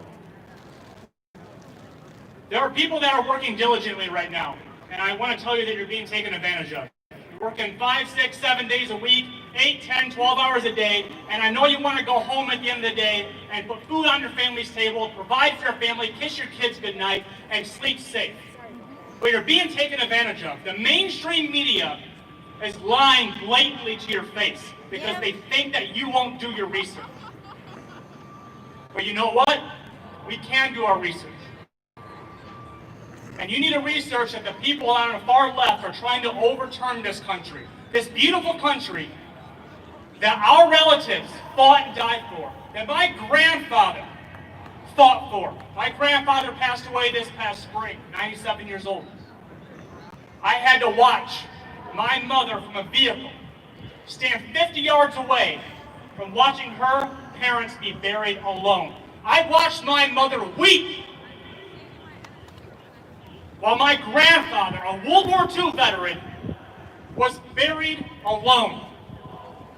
Boo! This is not America. No! I will not stand for this, and neither will any of you. No.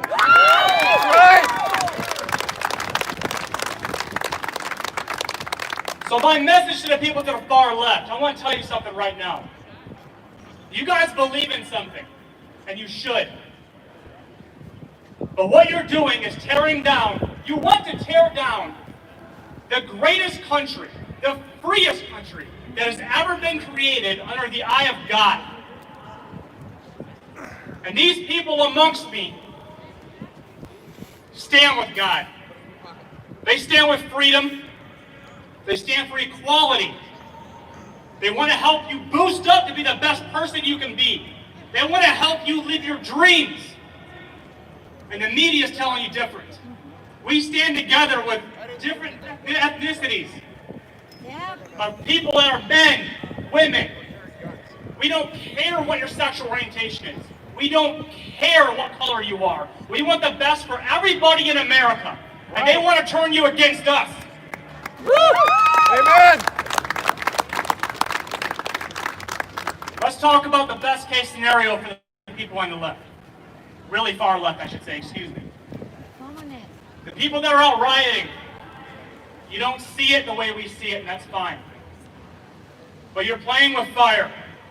Absolutely. Yeah. You want to take down the Constitution. You want to take down everything that we all stand for. And your best case scenario is that you win. Let's say that you win. Let's make this public, guys. They want a civil war. I don't. That's right. You don't. Let's make that known. Nobody wants a civil war. But they're pushing and pushing. Their best case scenario is that we have a civil war, and then they win. Now that's going to be a very long time. Many people will die. Your children will fight in this. Their children, our children, will die. We cannot let this happen. Many men and women have fought for the rights for us to do our due diligence and to speak amongst each other and to combat with arguments in an articulate language. We cannot let this go. And if you win, there are communist countries that are outside of this country will seek their opportunity to see a split nation and take advantage of that. This will be America no more. The people here are standing for America.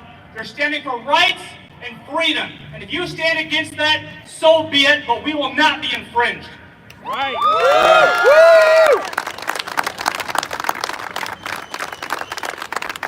I encourage everyone here, everyone listening at home, to arm yourselves with knowledge. Understand what you're speaking about. Do your own research. And when you speak to somebody, give them the same respect that you would want them to give to you. When you're speaking to somebody and they say something back, assume they know something that you do not know. Worst case scenario, you'll learn something about your enemy. You'll be able to be more combative next time. And you may actually learn something you don't know. This is important. This is important for democracy. This is important for the republic.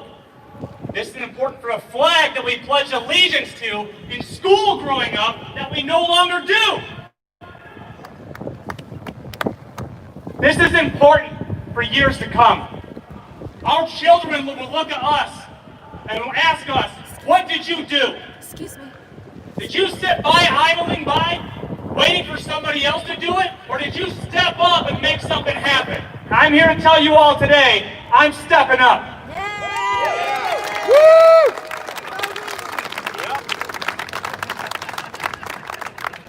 We went through an industrial revolution a long time ago. We're going through a technological revolution now. We now have the ability with our phones, our tablets, our laptops, to go on these technological devices, on social media, and to actually hold these politicians underneath the microscope and see what their true agendas are. We cannot look at this red or blue anymore. We have to look at this as the individual. What does the individual want? Where are our leaders? What are they doing? We need a visionary to speak out to say where we're going, not as America, but as mankind. We are the freest country on earth. We are the pinnacle of the world. And it is on us to make sure that happens. We have sat idling by for decades. Oh, well, the politicians this, the politicians that. They need to fix this, they need to fix that. No. We need to fix it. Yeah. It is our problem. It is our duty. We are on top of the pinnacle of the United States. It's our time to shine. Right.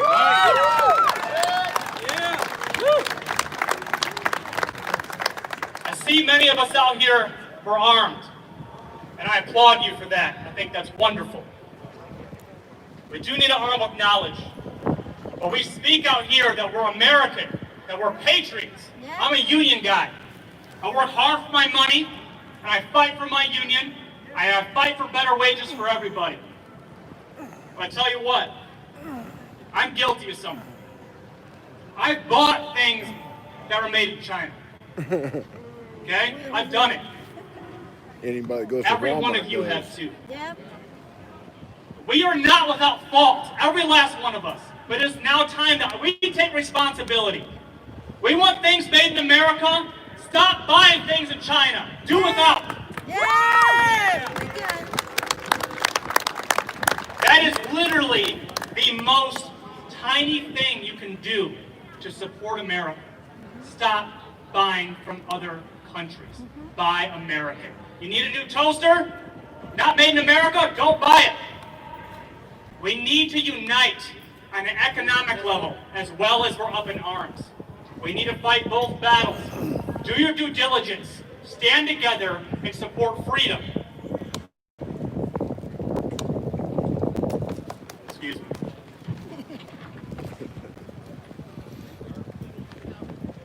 The Constitution is what holds us together. We have people from the right. We have people from the left. All right, there's something going on over there. Just 1 second, guys. All right, listen. There's people on the left. There's people on the right. We have a lot going on right now. We're listening. Everything okay over there? All right, thanks, guys. Make sure. Not a place that you want something to go down, I'll tell you that. Be one man Guys, minute. the Constitution is what's held us together for a long time. You had a Democratic Party, the Republican Party. And we were able to have constructive debates for years. Why? Because the Constitution has never been held up as something that wants to be torn down. This is different. This is the biggest election we have ever had because the Constitution of America is at stake. That's right. Everybody, I'm going to let you go here. Now a little something else. I love you all like I love my country. I thank you all for standing here today in support of the Constitution, the Second Amendment, and what I'm actually standing here to say. I'm definitely sticking my neck out, and I know what I'm doing here. But I do this because I love this country, and it's my duty as a United States citizen to say something about it. All right, man. I love it. I want you all to stay safe, stay diligent, stay respectful, and most of all, stay armed. Thank you. Larry, thank you very much. I love it when a fellow short guy talks about standing tall. Right. Nothing better than that. Look, I gotta tell you, there's another point in there, and he talked about diversity. There is an incredible amount of diversity taking advantage of their Second Amendment rights. Now is the time to welcome those people in to our community, into our group, get them trained, and help them to understand the importance of defending their rights. It puts them on our side of the issue, right? Now is the time. So, I want to welcome to the stage real quick, just for about 1 minute, David Dudenhoffer, supposedly the dude for 2020. He is running against a congressperson from the state of Michigan by the last name of Tlaib. So, we're welcoming him here, and he has a little something special. He's going to take about 1 minute to tell you about it. I think you'll be very excited. David? Hey, folks. The dude. I got to tell you, when I was looking around, I thought to myself, I've never felt safer in my life. So, hey, I was an activist for many years, going back to 2007. And I know that there's two paths to power. One is the direct and one is the indirect. The activists are on the indirect. I was on that indirect path. This year I'm on the direct path, and what that means is I'm putting my message to power. I am going after one of the greatest enemies of our rights, including our Second Amendment, Rashida Tlaib. Because socialism in this country can never go unchecked. And I believe strongly in our rights, including our right to defend ourselves and defend our property in any way that we see fit. So, we have gotten so much support from across the country, some 12,000 donors so far. And we've got people knocking doors, we've got a campaign office, we are going full strong. I don't care where it's at, the city of Detroit, doesn't matter. We have to take it to them, and that's what I'm committed to doing. So, what I wanted to do was to show some appreciation for all of those who have shown support for me. Right now, if you go on dude4congress.com, that's D-U-D-E, the number 4, congress.com, and you tab the word giveaway, we are giving away an AR-15. Not just any AR-15, it's the M&P Sport 2. Oh, yeah. So, if you have the ability to lawfully own a firearm, you are eligible to win. Doesn't matter what state. We'll ship it over to the nearest gun dealer, wherever you're at. Just go on there, tab on there, and it's my way of saying thank you, all right? We're going to stay in this all the way to November. I need everybody's support. So you know somebody in Wayne County, spread the word about our campaign. Thank you so much for the time, and enjoy the rest of the day. Thanks, dude. Good dude. I always wanted to say that. It's kind of like a John Wayne movie. All right. Next up, I'm going to invite and introduce a gentleman to introduce the next gentleman. That's kind of how that works sometimes, I guess. So, coming up to the stage, probably one of the most preeminent lawyers when it comes to self-defense, criminal law, an absolute master of his trade. I got to serve with him as an expert consultant on a murder trial several years ago. I watched him in the courtroom. I watched him before a jury, and I got to tell you, absolutely a master of his craft. He held the jury in the palm of his hand, and he's just incredibly well versed to think on his feet, to guide people where he wants them to go, and the questioning. He's just an amazing guy in the courtroom. I could have watched him a week. I could go to work with him every day and watch him. It's so great. So, I would like to welcome to the stage Terry Johnson, Esquire, to introduce our next speaker. First of all, let's give it up for Joel. Great job, Joel. All right, before I start, real quick, I want to thank all of those who protect us. Right above me, we get members of the Michigan State Police. Let's give those guys a hand.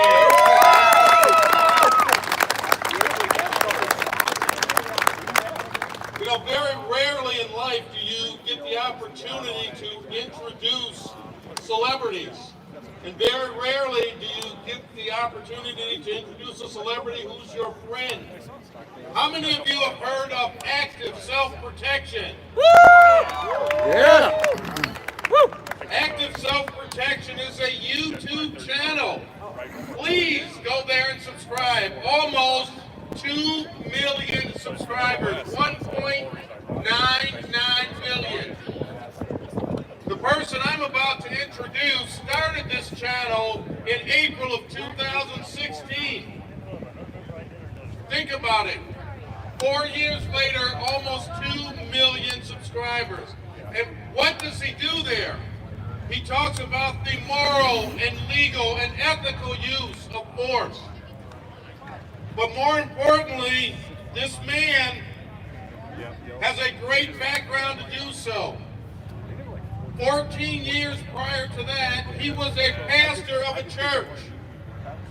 And I love the way he integrates some of the things that he talks about, like blessing some of the bad people with the hot sauce. And he'll probably mention what that is.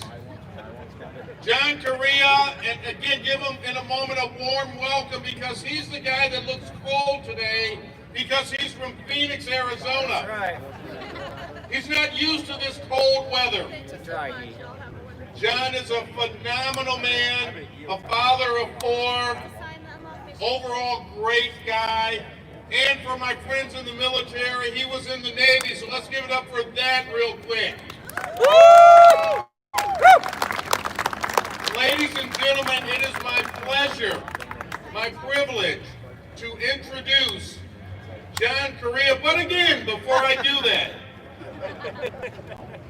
I want everybody to turn around and look at that white tent right there with the two gentlemen back there.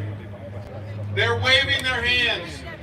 John Correia today is giving away a free training the next time he comes to Michigan. John also does training with ASP, or Active Self-Protection.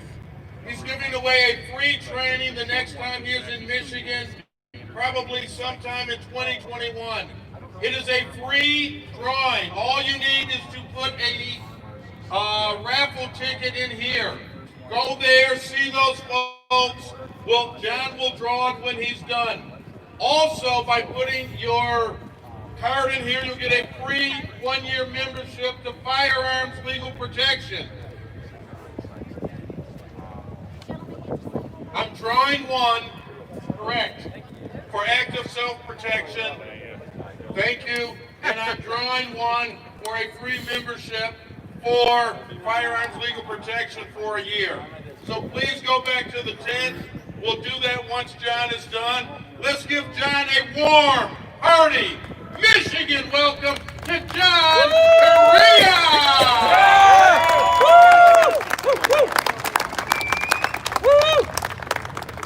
So this is awesome. The pastor speaking into a Crown Royal bag. And like Terry said, welcome to Michigan. I don't know how you all live in this cold. It's not that bad right now, but my gracious, man, it was like cold this morning. In Arizona today, it's going to be 107, and I'm not joking. But it's a dry heat. So, I have a few things I'd like to just kind of give you some food for thought. And you know, when you're speaking to a mixed audience, when you're speaking to people that you don't know, that maybe you're wondering kind of what their ideas are, you got to be careful. But when you're speaking to the family, you can speak honestly and forthrightly, because family can take care of each other. Agreed? Agreed. So I might say a couple things today that sting a little bit, and if I do, just hang in there with me. I'm going to start with a story, because everybody's angry right now. Have you felt it? Oh yeah. Have you felt the anger from the quarantines? Yeah. From, I mean, all kinds of things going on, from riots, those kinds of things, and my friends are angry. And my wife's grandpa is a fine American. His name's Fred Westerman, and Fred immigrated here from Cuba when he was a boy. And he earned his citizenship in the United States of America by fighting in Vietnam as a United States Marine. Can I get a yut from my Marines? Yeah! Went over and fought in Vietnam and earned his American citizenship, and then came home and worked in the print industry for 35 years, and now he just does stuff in the Veterans Administration. And I was talking to Grandpa Fred about a year ago. Well, about 6 months ago, as things got really kind of serious. And I said, Grandpa, it seems scary right now. What do you think? You think that we're gonna, that this is it, that we're gonna end here? And he said, you know, John, it feels to me exactly like when I came home from Vietnam in 1969. He said, it feels exactly the same. He said, people are angry, there's unrest in the streets, there's great weariness and anger all around. But you know what? We made it then, and I bet you in the right area as well, or are you? So my first real encouragement to you is don't lose heart. We go through tough times in the United States, and just like we made it through the late 60s and the early 70s, we'll make it through this, guys. But you know how we make it through this? By having hope that we'll make it through this. And by doing the things that will help us make it through this. Now, I also have a question here for you. My big question is, when's the last time somebody yelling at you made you change your mind? When's the last time that you had a fight with a stranger on Facebook, and at the end of your fight, of you yelling at them and telling them what an idiot they were, they went, you know what, I am an idiot. I wish. When's the last time somebody yelling at you made you say that? Huh? You know, you're totally right. I'm a complete moron. I need to totally change my thinking about that. Every couple hours when it shows up yours. Yeah, no. Doesn't happen, does it? Instead, the way that we win hearts and minds is by hearing first, and then by earning the right to be. Yeah. Now, okay, fine. You say, well, wait a minute, John. Oh, What no. does that have to do with you? You know, you just run a YouTube channel. That's right. I'm the guy out there every day as a Second Amendment absolutist arguing for the right to keep and bear arms. Literally every single day on my channel, if you're not familiar with us, every day I show a real life incident, a defensive incident of some kind. Somebody got mugged, they were in an armed robbery, a carjacking, and I do an after action report and say, this is what happened, here's how we can do better next time, here's the things that went right, here's the things that went wrong. And I argue every day on the channel for the right to keep and bear arms. Okay. Now I know, I didn't know that I was supposed to open carry today, so I decided that concealed was just my regular way of life. Y'all forgive me for that? Oh yeah. Okay? Don't show me your gun because I don't want to show you mine. Fair? Sure. But in doing that, we have a concomitant responsibility as the cool part about being armed, one of the reasons that I say that firearms are so important in America is because I cannot be forced to do anything. Instead, I must be reasoned with. Agreed? Yes. When you say, listen, an armed society is a polite society, what does that mean? The bells are ringing here on Christmas Day. It's not Christmas Day. That's right. I'll purposely. So when I'm armed, I say, listen, you can't force me to do nothing. You gotta convince me. Guess what that means for all of us? That we should be the ones that are into convincing and not forcing to. Agree? That we should be the ones that say, listen, let's talk. I want to talk. I don't want to. I love what our previous speaker said. That said, I don't want a civil war. That's interesting. Okay. I don't want to go to war with people whom I love. Now here's my other encouragement to you. Is to reach out to somebody who's not like you. You know the best way to get somebody that is not into firearms rights to start thinking about firearms rights? Take them shooting. Get them out on the range. When you get somebody out on the range, you know what they always do? Hey, that was kind of fun. Hey, that was Every kind of time. cool. So the funny part is people know me from YouTube and they think, well, wait a minute, John, you know, you're just a YouTube guy. Actually, I'm a master firearms instructor. What I do is I started the YouTube channel in order to help my firearms instruction business, and now the tail wags the dog. And I love to just take people shooting. And right now, we have a real opportunity, friends. We have a real opportunity, but that opportunity we have to strive to take. And that opportunity is there's so many people that would never think about owning a firearm. But have you recognized, you've been watching the numbers over the last 6 months in America, how many new firearms owners there are? How many people have said, I think I need a gun. Yeah, let's applaud that. But here's the question. How many of those people are not like you? How many of those people don't look like you? How many of those people don't think like you?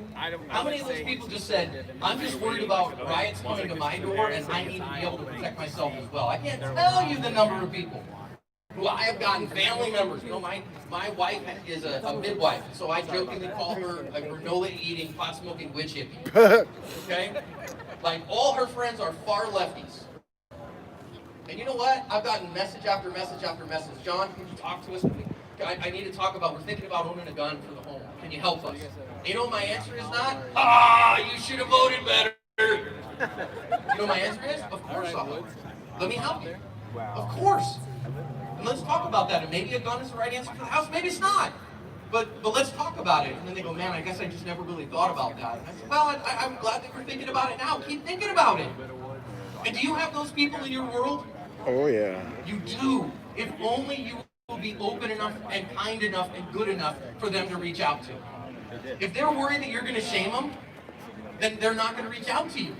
Then they'll just go, no, I'll talk to somebody else. But if instead you're the one that goes, hey, I love you no matter what. We don't have to agree about nothing. Then that way they can come to you and say, hey, I know you're really into guns. Can you help me? I'm thinking we might need to. And you can keep them from wasting money. How many of you, show of hands, the first gun you ever bought was a stupid purchase later on? How many of the first gun you ever bought, you went, yeah, that was a huge mistake. Right? And you go, I wasted time, I wasted money, I had all this other stuff. You can keep somebody else from doing that. If you'll help them. Now's our opportunity. We can change the gun control debate in America for an entire generation. If we will be the adults in the room and reach out to them. But if we stand on our side and scream and throw rocks, they won't come. That's the bottom line. Nobody wants to be a part of that. If instead we build a bridge. Now here's my thing. I know I'm going to, here come the rocks. Would everybody put your pitchforks away for a minute? Because the Second Amendment's not my favorite amendment. Straight up, the first is my favorite amendment. Yeah, buddy. I value the right to free worship. You can worship however you want, and I'm totally down with that because you respect my right to worship how I want. I value the right to free speech. I can say anything I want. The government can't do squat about it. My wife and I love to go around the world. Anybody here traveled outside the United States? I love to go outside of the United States. And recently, my wife and I love Thailand. We love the people of Thailand. We love the scuba diving in Thailand. We love friends in Thailand. And in Thailand, there is no such thing as free speech. If you say something against the king, they'll throw you in prison. Does that scare you? And I go, wow, man, I really value that. Now, of course, they don't have a Second Amendment either. So they don't have the right to keep and bear arms. It's a privilege. But I value my second because it protects my first. It protects my ability to do this. Aren't you glad we got to do this today? Yeah, pretty. And this is not the Second Amendment, guys. This is the first. That's right. The right to peacefully assemble. Now, of course, I know all of you would join me in saying everybody has the right to peacefully assemble, even those with whom we disagree. Agreed? Yeah. They get the right to peacefully assemble. Now, that's not the right to riot. That's not the right to harm others. That's not the right to destroy property. But it is the right to peacefully assemble. And we should defend that as well. And we should see the Second Amendment as a civil right, as a right that applies to all people in all places.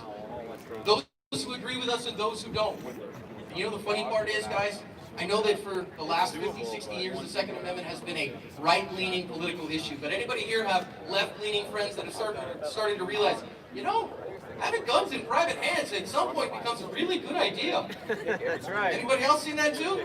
And I go, hallelujah! Like, we can disagree on the rest of the stuff, but let's get rid of the gun control piece, okay? Because we all should be able to defend ourselves. And that way we get to be kind to one another. So listen, here's my big thing. Number one, I know there's anger in here. When you're living out of anger, you're living out of fear, it's not going to help you guys. It's not going to help us. Instead, live joyfully and peacefully.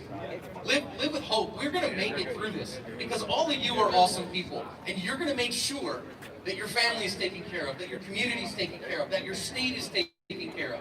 And if we all do that together, then our nation will be taken care of. And we'll weather this storm. Have we weathered storms before? Oh, yeah. Is this storm too big for us? No. No. So guess what? Have hope. Go back to your community and love people there just radically.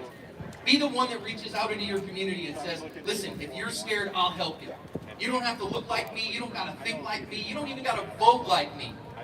But I will help you to protect yourself and your loved ones. And I respect your right to protect yourself from harm as well. And if we'll do that as a group, as a community, then who's the adult in the room? That's right. Then we're the adults in the room. I want to thank everybody who invited me here, and I know I didn't stand up here and rah-rah and rally, but I want to make you think instead. Now that said, all gun laws are unconstitutional and an infringement. And I don't know what y'all Michiganders are doing. In the great state of Arizona, we don't need no slip from the government to carry a gun. That's just silly. And if you want to open carry in Arizona, smoke them if you got them. But I always tell folks, listen, you don't show me yours, I won't show you mine. And that's another thing that we have to be known for is safe firearms handling. And I think that we did a really good job of that today. So thank you so much for leading the way on that. God bless you all.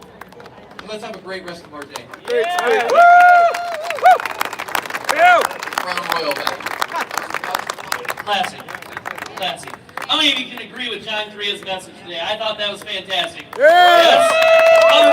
I need you guys out there. I need you to be ambassadors. And the only way you can be ambassadors is if you wear a smile on your face. You carry a gun, carry a smile. Smiles are very disarming. You guys realize how disarming smiles are? I grew up in a small community, John. It was like 1,200 people in a farming community. And it was very, very homogenous, right? We were all the same. We all looked alike, all that kind of stuff. And I moved to Battle Creek, a little bit more diversity. I was about 16 years old. But in my community, man, everybody knew everybody. You waved, you smiled, and all that kind of stuff, right? So I get to Battle Creek to get my first job, and I'm out there in the community, and I'm smiling and waving, right? And people in the city are different from people in the country. People in the city went, like, is he special? Right? That's what I got, right? Protester. But I'm telling you what, I didn't know even smiles are disarming, right? If you smile at people, they'll just kind of stay away from you. They don't know if you're silly or not. Now, I have a very lovely lady here. Linda, you're not listening to me. No, never. Linda's here. And apparently they are drawing for an event at any point in time with master trainer John Correia, who has an incredible message and incredible training. He actually did some training down in Battle Creek a few years ago. You were down at the Masonic Temple, and we brought you in, and you did your speech down there. And I think today we still have one of the biggest crowds you ever had, didn't we there? Yeah, that seminar in Battle Creek was the most people we've ever had. So what we're going to be doing is, Neil, have we nailed down a time next year that we're going to be back here training? No, we're coming back in 2021 to Michigan to train, and we are giving away our complete weekend. So we're going to do our 2-day evidence-based pistol skills class where you will get better with your handgun, I promise you. And then we're either looking at defensive carbine or defensive shotgun. So y'all can, Neil, wave a hand. That's Neil, our director of training. You tell him which one you'd rather have, defensive carbine or defensive shotgun, and he'll make it happen. And we're giving away a free seat. It's about $500. Anybody want a free seat? That sounds cool, right? Free seat, good. So we had a whole bunch of people in here. Neil is a fantastic gentleman. I had a chance while I was out in South Dakota shooting pheasants to enjoy and break bread with him and his wife. Great guy, folks. So, and John just reached in and pulled out the magic number. If your number starts with 3, you're in the drawing. That was mean, wasn't it? 364. How many of you have 364? Okay. How many of you have 3648? 364 or 36486, and the magic digit is 5. Who's got 364865? Let me hear you scream and shout. Where are we at? Right there, yeah! I need screaming, shouting, jumping. Woo! Yeah! All right. You have a free class. Make sure you see the Firearms Legal Protection folks. Again, they did a great job of donating. Oh, we got another one? 1-year Firearms Legal Protection membership. This is even better. No, that's not better. Look, you're just training. This is protection. It's all right. This one is 364877. Who got that? This is the premium plan, right? Oh, this is the premium plan. I love the premium plan. I gotta tell you, I love the premium plan because the premium plan comes with $250,000 worth of bail money. That was the magic kicker for me. That's all I have to say. Because I've done the research, right? I've looked. I'm like, I would never commit that crime. I might commit that one. I'm gonna need $250,000 worth of bail money. I've done that. So I've done the research. You could need it. Where is our person that's 364877? Nobody claiming. You gotta be present to win. Snooze, you lose.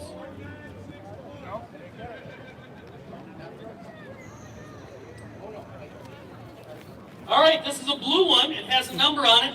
It says 364850. 364850. Who's got that? While they're doing this going once, going raffle twice. thing, why don't I take a walk real quick and show you guys what's going on? Holy cow! Here we go. Raffle group 2, 264949. We've got several thousand. Who's got 2? He won. You got several thousand people here, folks. That was the first time. Is that you? Maybe between 2,000 and 3,000, I would imagine. Okay, he's a winner. We're gonna do Rick Actor, my man. 264949. We have 264949. There, we got a second bite at the apple here. 264. You guys know Rick Actor, right? Where at?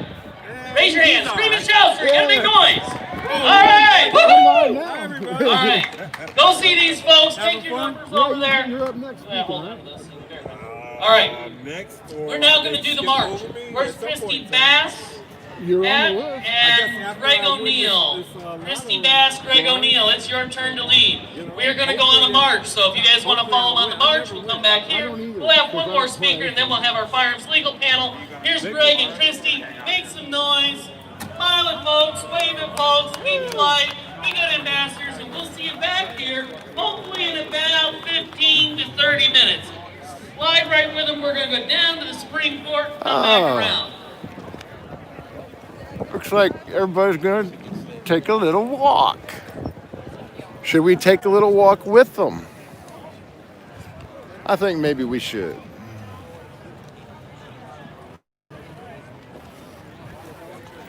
Don't forget, folks, if you have the ability, remember to go to bobpowell.blogspot.com, hit that PayPal button, or you can go to paypal.me/thetruthIsviral to make a one-time donation. Both of those links are in the video description below on YouTube.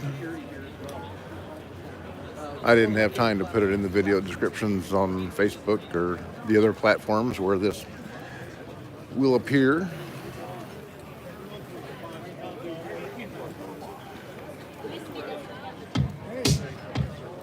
Yeah, I gotta get away from the music before they give me a copyright strike.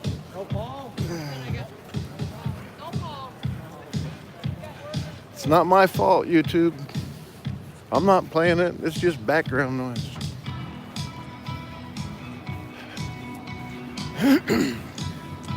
Hey, so I think what I'll do is just sit right up here underneath this beautiful 100-year-old tree.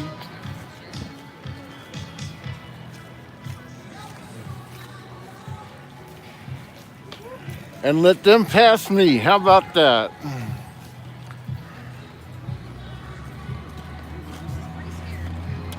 That way it'll save wear and tear on my old bones.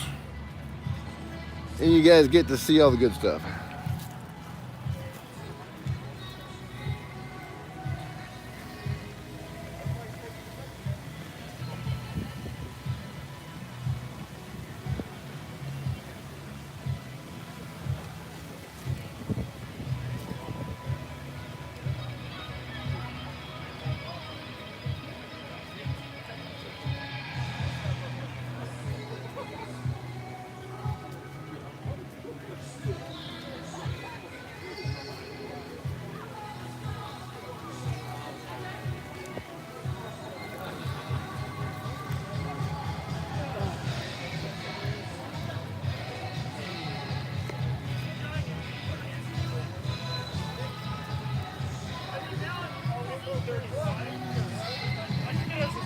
I don't like this angle. I'm going to do another angle.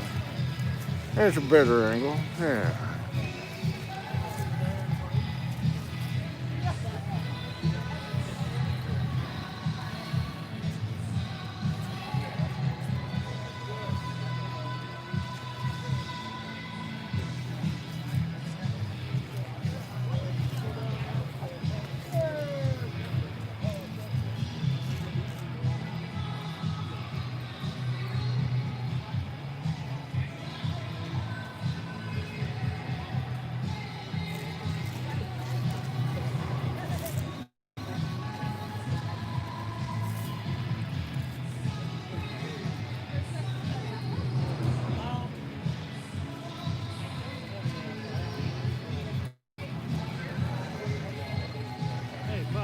Sir. Andy Kennison. Hey, Andy, how you doing, brother? All right, how you doing? I'm doing good. Brother Robert. Hi, Robert. Nice to meet you, too, man. Good to finally meet you. Seeing you on Facebook a lot. And everybody's seeing you guys. This is great. What a day. What a day. Yeah, we're with Michigan Home Guard right now.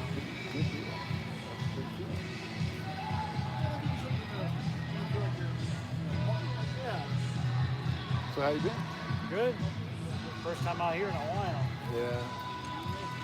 Actually, I took the day off work to come here, so finally I got vacation days. I'm like, well, I might as well use one. Why not? There you go.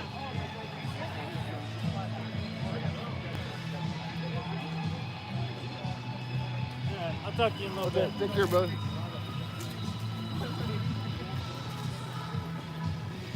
I love it when viewers of The Truth is Viral stop by to say, hey. You guys are awesome, every single one of you. I really can't believe that you've supported me for so many years.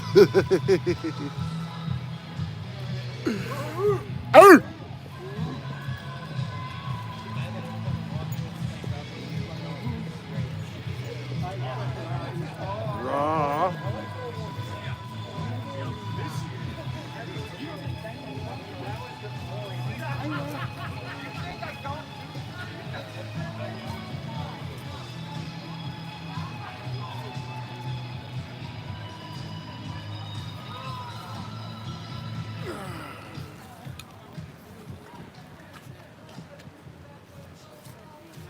Take care. Yes, sir. Oh, thank you. Ooh, I just got a card from a guy at Cigar Lounge. Wonder what gave him the impression I like cigars.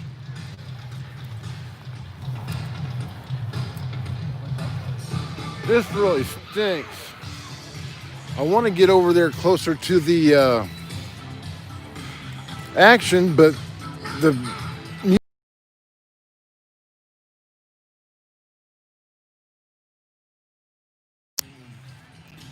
Josh, you're gonna have to call me later, bro.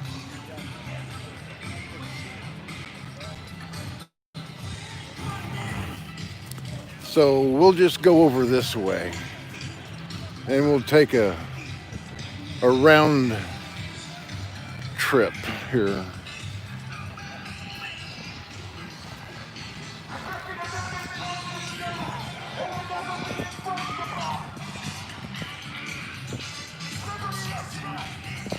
Well, he seems pretty excited.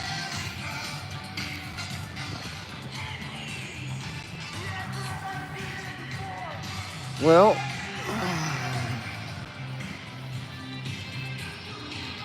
I didn't learn my lesson on the 4th of July parade. So, here we go.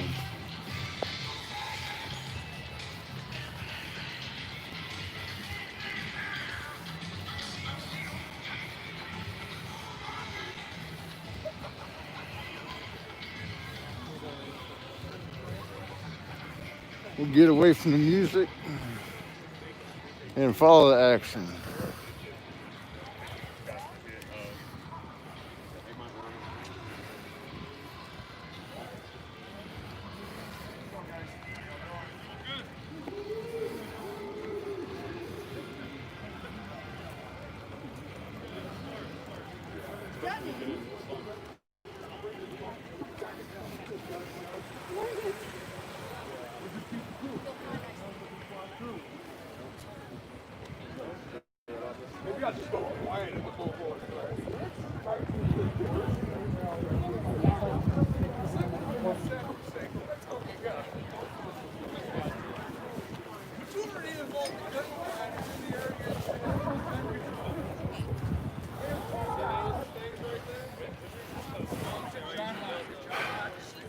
That's a nice long line of patriots.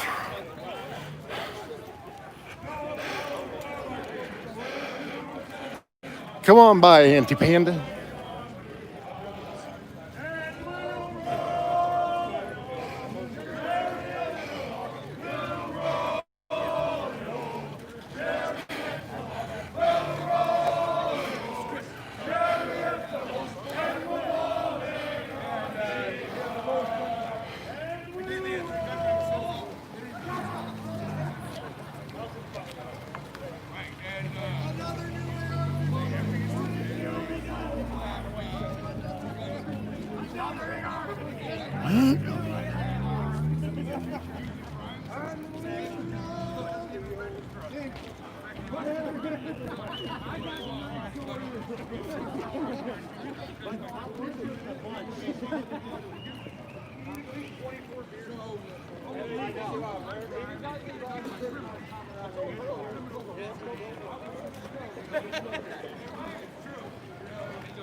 I want a rig like that guy's got.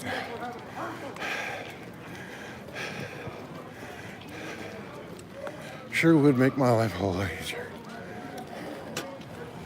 I don't know about y'all, but I'm about making my life easy.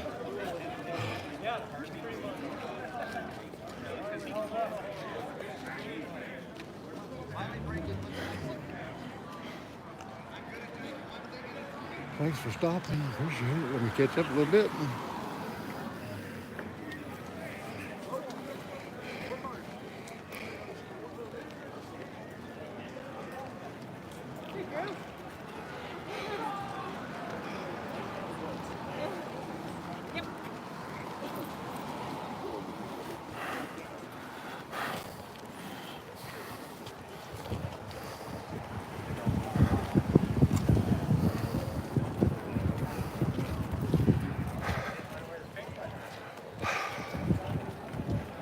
Okay.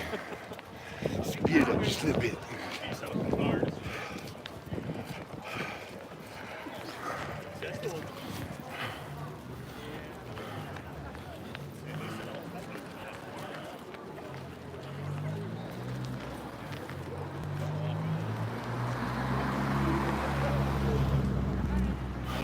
That goofed me out a little bit. I'm Sam. I'm Emily. I'm with Cool. That's Emily. Cool. I'm a freelance photographer. You live around here? I live in Farmington Hill. I live in Michigan State. Okay. Like everyone. All of them are not either from another state or they went to Michigan State, I feel like. I'm the only Michigan person. Oh, blue. Yeah, it is.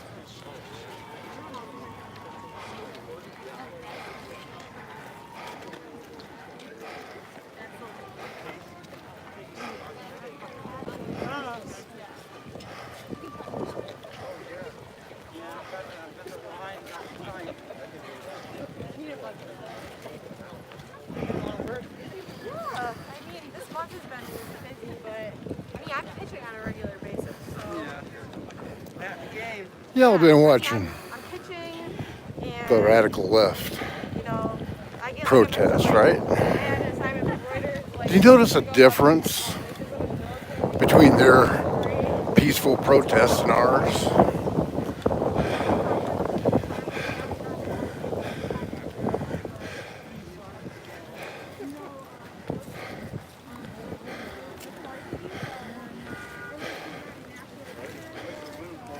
Okay, the way I understand it, we're going to take a trip around the Michigan Supreme Courthouse. I'm a little disappointed.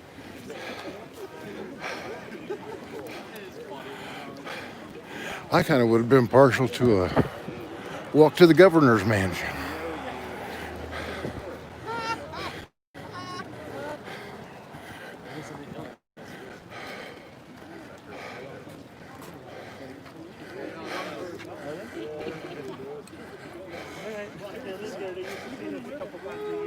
Okay, see if I can get us a different angle. Peace and love, bro.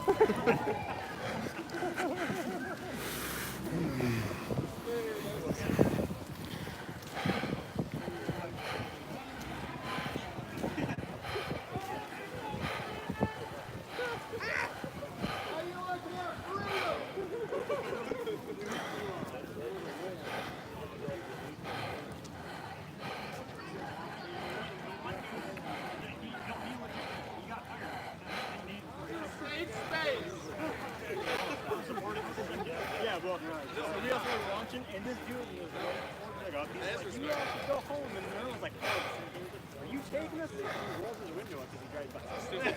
Me and Frankie, we waving at him as we marching. And Frankie's like, oh, yeah.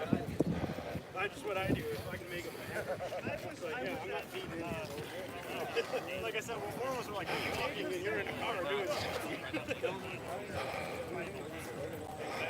Yeah. Frank was good at it.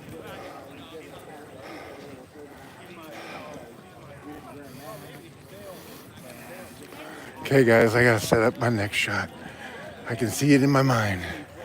Excuse the bouncing around.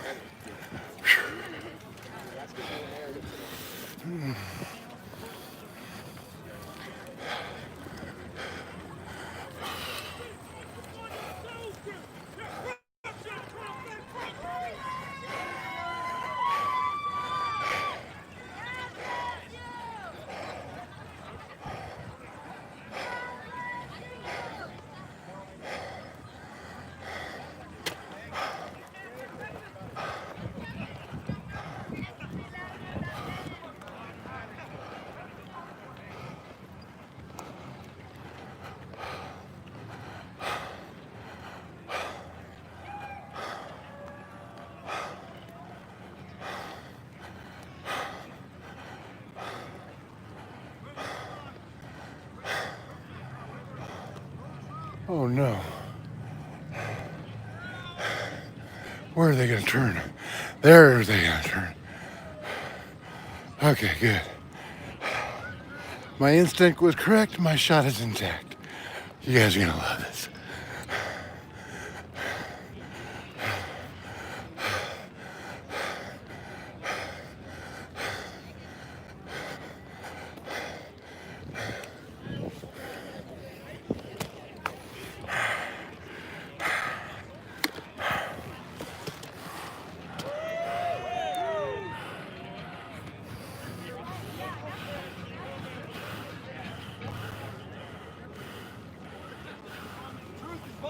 Raw! It's always nice to see you guys out here.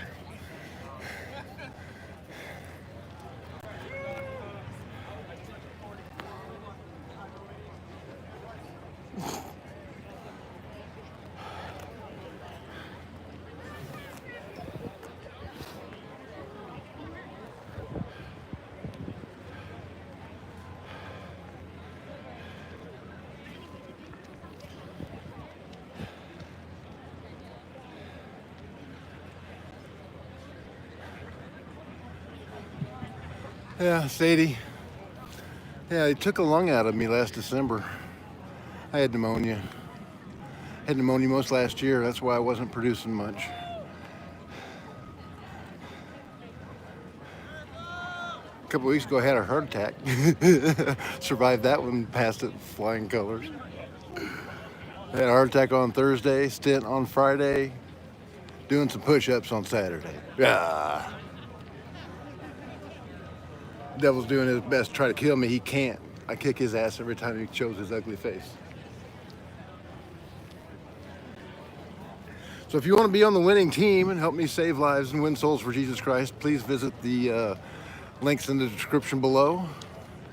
Donate whatever won't put you out towards that stated mission. You can also go to bobpowell.blogspot.com, hit the PayPal button link on the right. You can actually become a monthly subscriber there. But if you want to just donate something one time, I really, truly need a new microphone and a new camera. Just go to bobpowell.blogspot.com, hit that PayPal button, or paypal.me/thetruthIsviral. Yeah. Okay, I'm gonna go set up for another shot. Oh, wait, no. I got a good one coming up. You're gonna love this.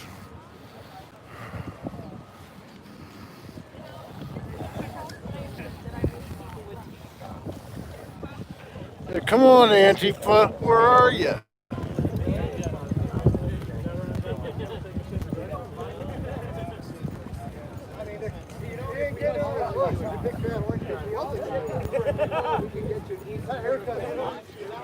Nine-year-old guy's gonna kick your ass, Andy Panties.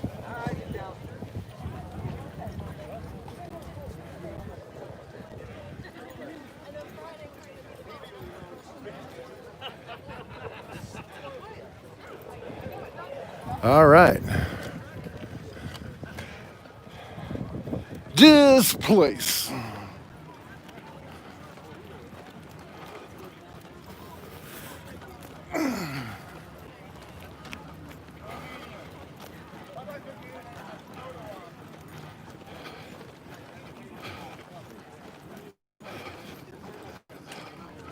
Excuse me, gentlemen. Coming through. Some sort of courthouse.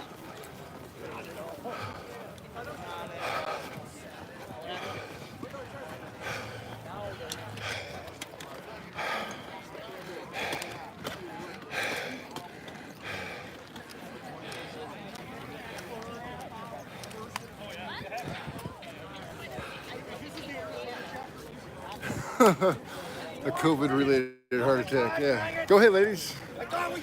That is an official Chinese news crew, folks.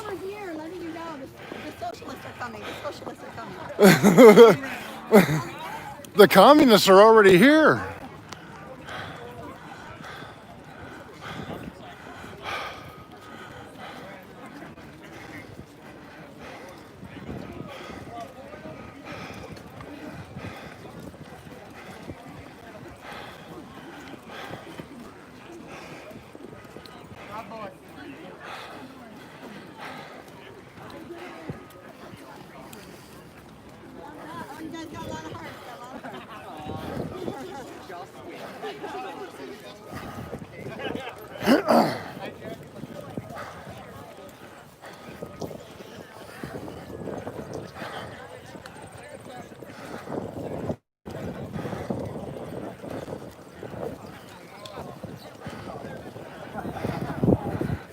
Look at this, will you?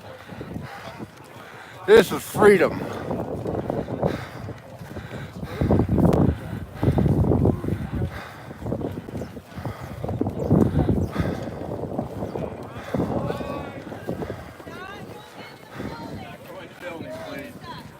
Not going to building.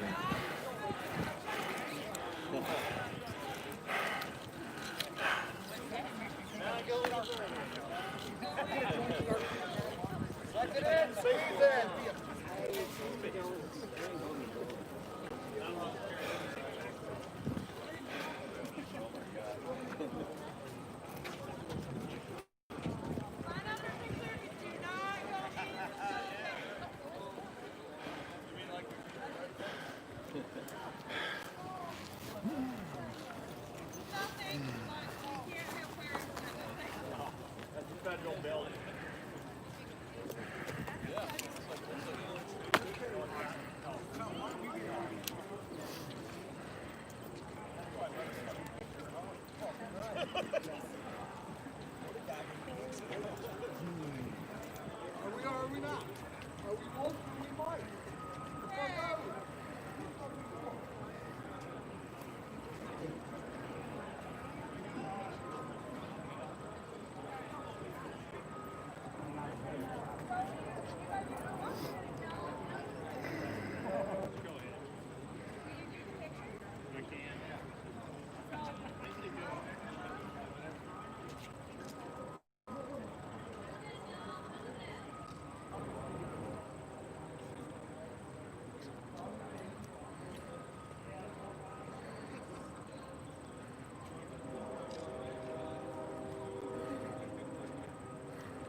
Well, who wants to start singing it?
Walking away, can we get it? We have a young man here, Max, who had a diagnosis from a doctor. Everybody understands that we're one nation under God, correct? If we're not governed by the Word of God, everything we're doing here today is a mutiny. So I'm calling on everybody here right now to lift their hands to the mighty Lord, and we're going to pray over Maximus, who has an unknown prognosis. We're going to call upon the blood of Jesus Christ for healing for Maximus. I'm the chaplain of the VC. I'm proud of that group. More importantly, I'm proud of my relationship with Jesus Christ. And I can tell you right now that Jesus Christ died on the cross to save you, for forgiveness of sin, for deliverance from temptation. Jesus Christ so that we would not have it. So the enemy has come against Maximus. We're going to pray right now for the enemy to take his hands off of Maximus and for him to be completely delivered and healed. Whatever he's done in the past. Can we get an amen? Amen. All right. So if everybody would bow their heads and lift their hands to the Lord and just pray.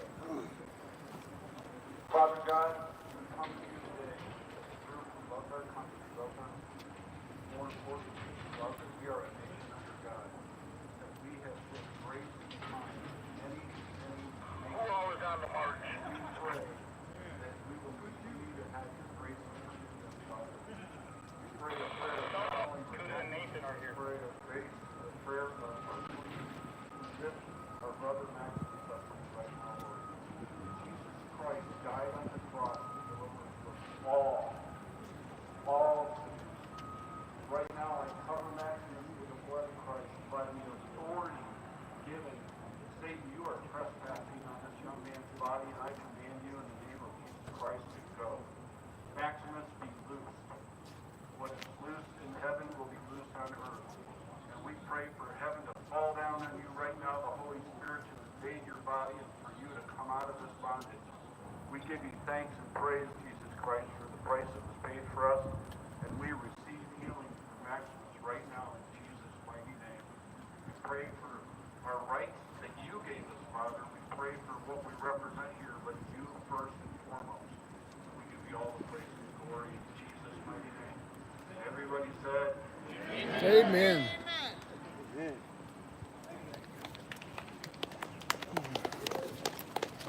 Sir? I follow you on YouTube. What's your name? Jason Holbrook. Oh, Yeah, I've been following you and Pete. I mean, that's how I knew about you, is through Pete Santilli. Right. But yeah, I've been following you for, gosh, a couple of years now. Cool. And I'm glad that you're doing better. Last video I seen of you, you were in the hospital. Which one? I had a lung out in December. I had yeah, a heart attack December. the other day. December. Or not the other day, 2 weeks ago. Oh, well, praise God. Yeah, Praise heart God. attack on Thursday, stent on Friday, doing push-ups on Saturday. There you go. Devil Praise cannot God. keep me down, brother. Praise God. Well, it's good to see you out here. Thank you. Nice to see you too. Thanks for stopping by and saying hey. Yeah, absolutely.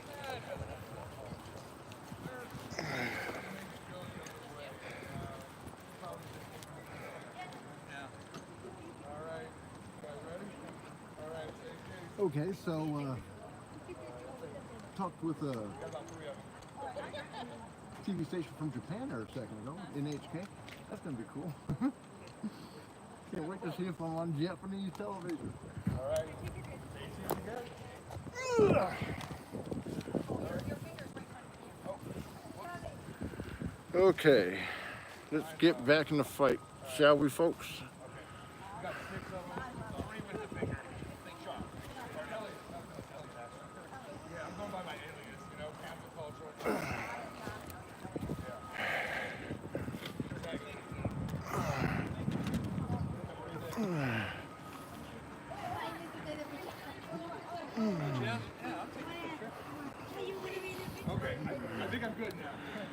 Okay, they're going that way.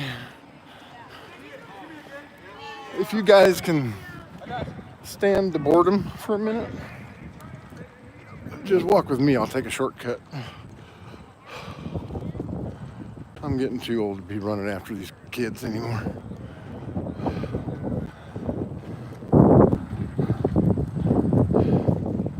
So yeah, we were just at the Michigan Supreme Court. Here's our Vietnam Veteran Memorial.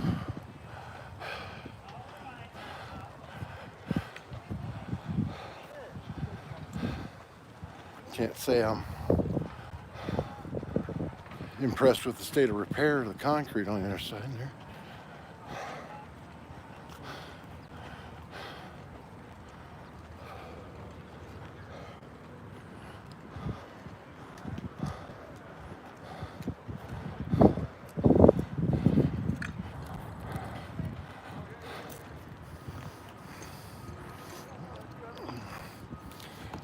Those folks up there are carrying a little boy in that wagon. That's the little boy they were praying for. His name's Maximus. I'm not sure exactly what's wrong with him, but looks like cerebral palsy. Poor little fella. If you guys could keep Maximus in your prayers, lift him up to God, I'm sure they'd appreciate it.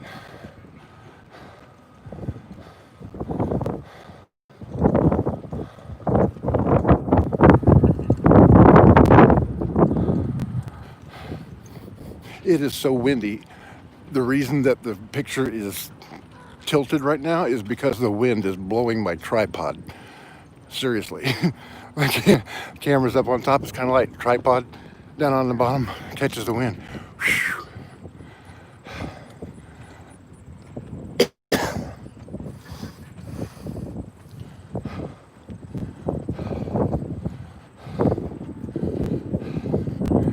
One of these days I'll be rich and famous like my friend Pete Santilli. I get to go out and hobnob with the folks.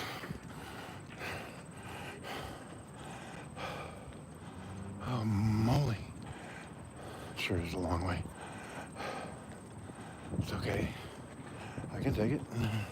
It's half a mile. No big hairy deal.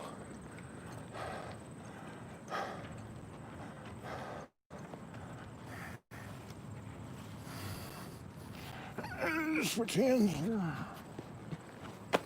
Yikes.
Give me a break.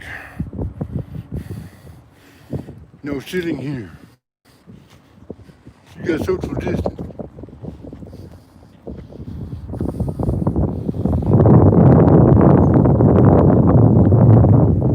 Social distance is what you maintain when you know you got stinky breath.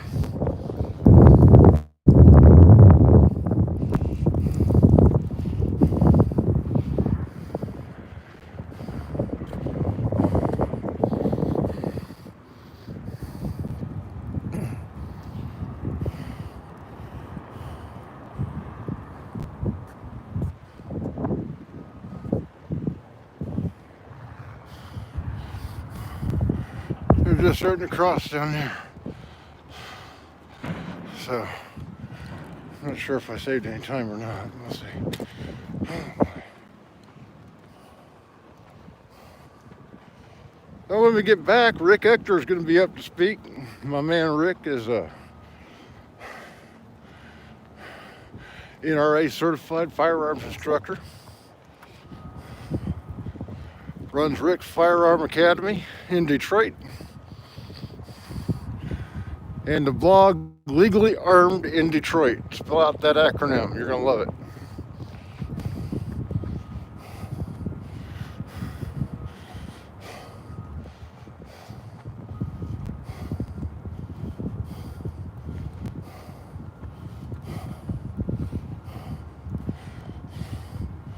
So the show's not over yet, folks. Just a brief intermission.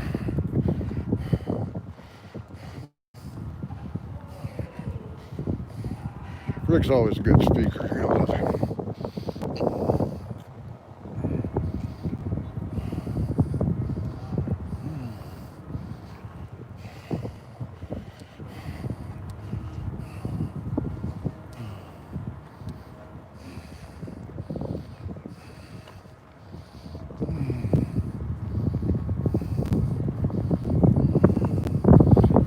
The flag's got to be kicking out of the boy's butt.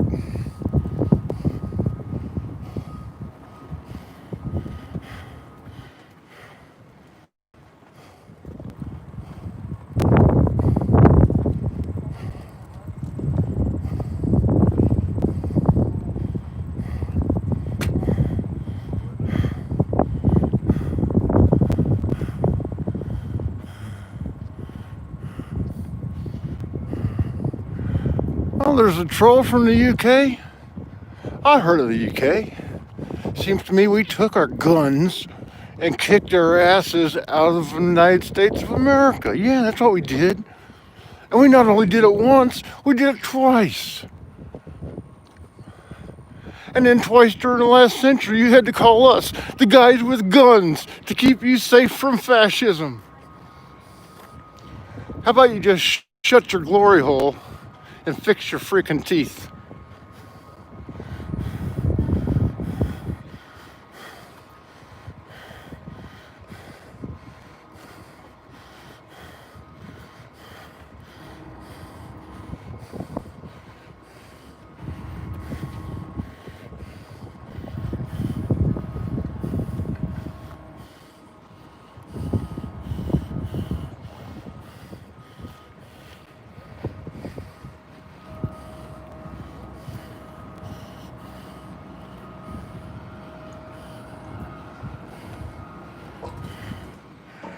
I did not save a single second coming up the middle like that. Should have just marched with them. But doggone it, I'm tired, folks.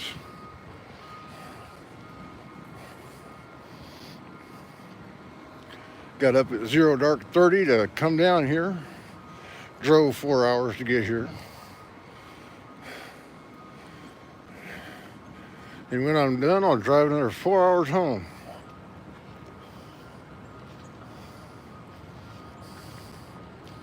Seen 3 viewers of The Truth is Viral here today. That's great. Always like to meet the folks. Me, I can't hear. No, I'm talking to my folks on the stream. I can't hear either, brother. Too many,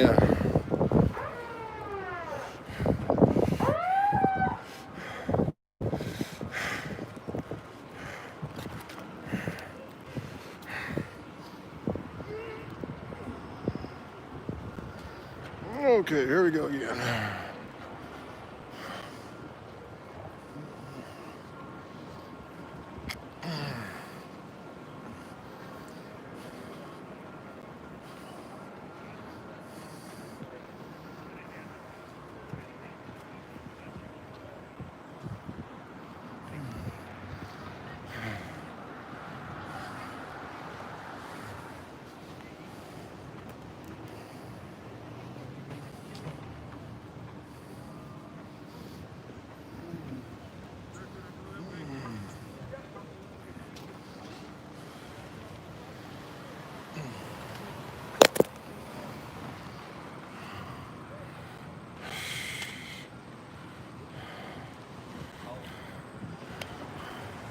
One of these days, folks, I'm going to tell you why Velcro is a journalist's best friend. Hello, Mr. Painter. How are you, my friend? Good to see you guys.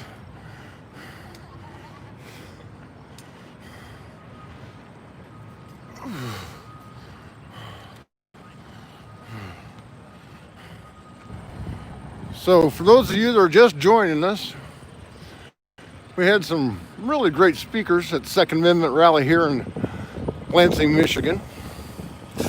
Then we took a little walk down to the Supreme Court, posed down there for some pictures and saying, God bless America.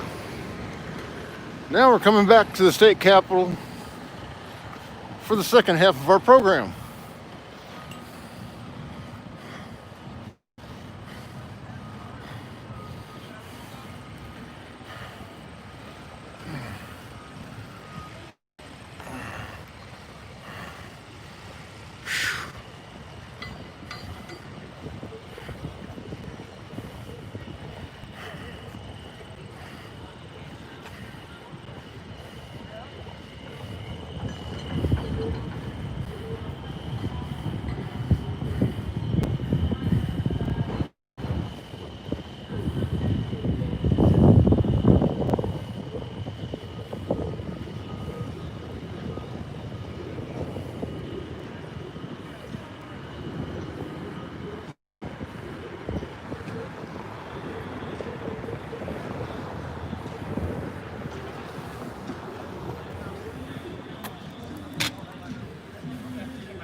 Okay, gets to hurry.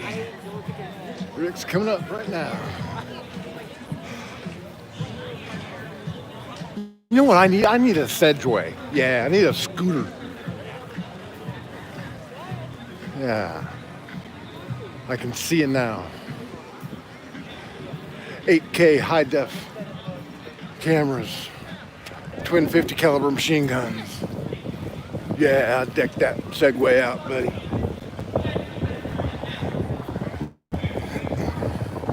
All right, we're just in time to hear Rick Exer.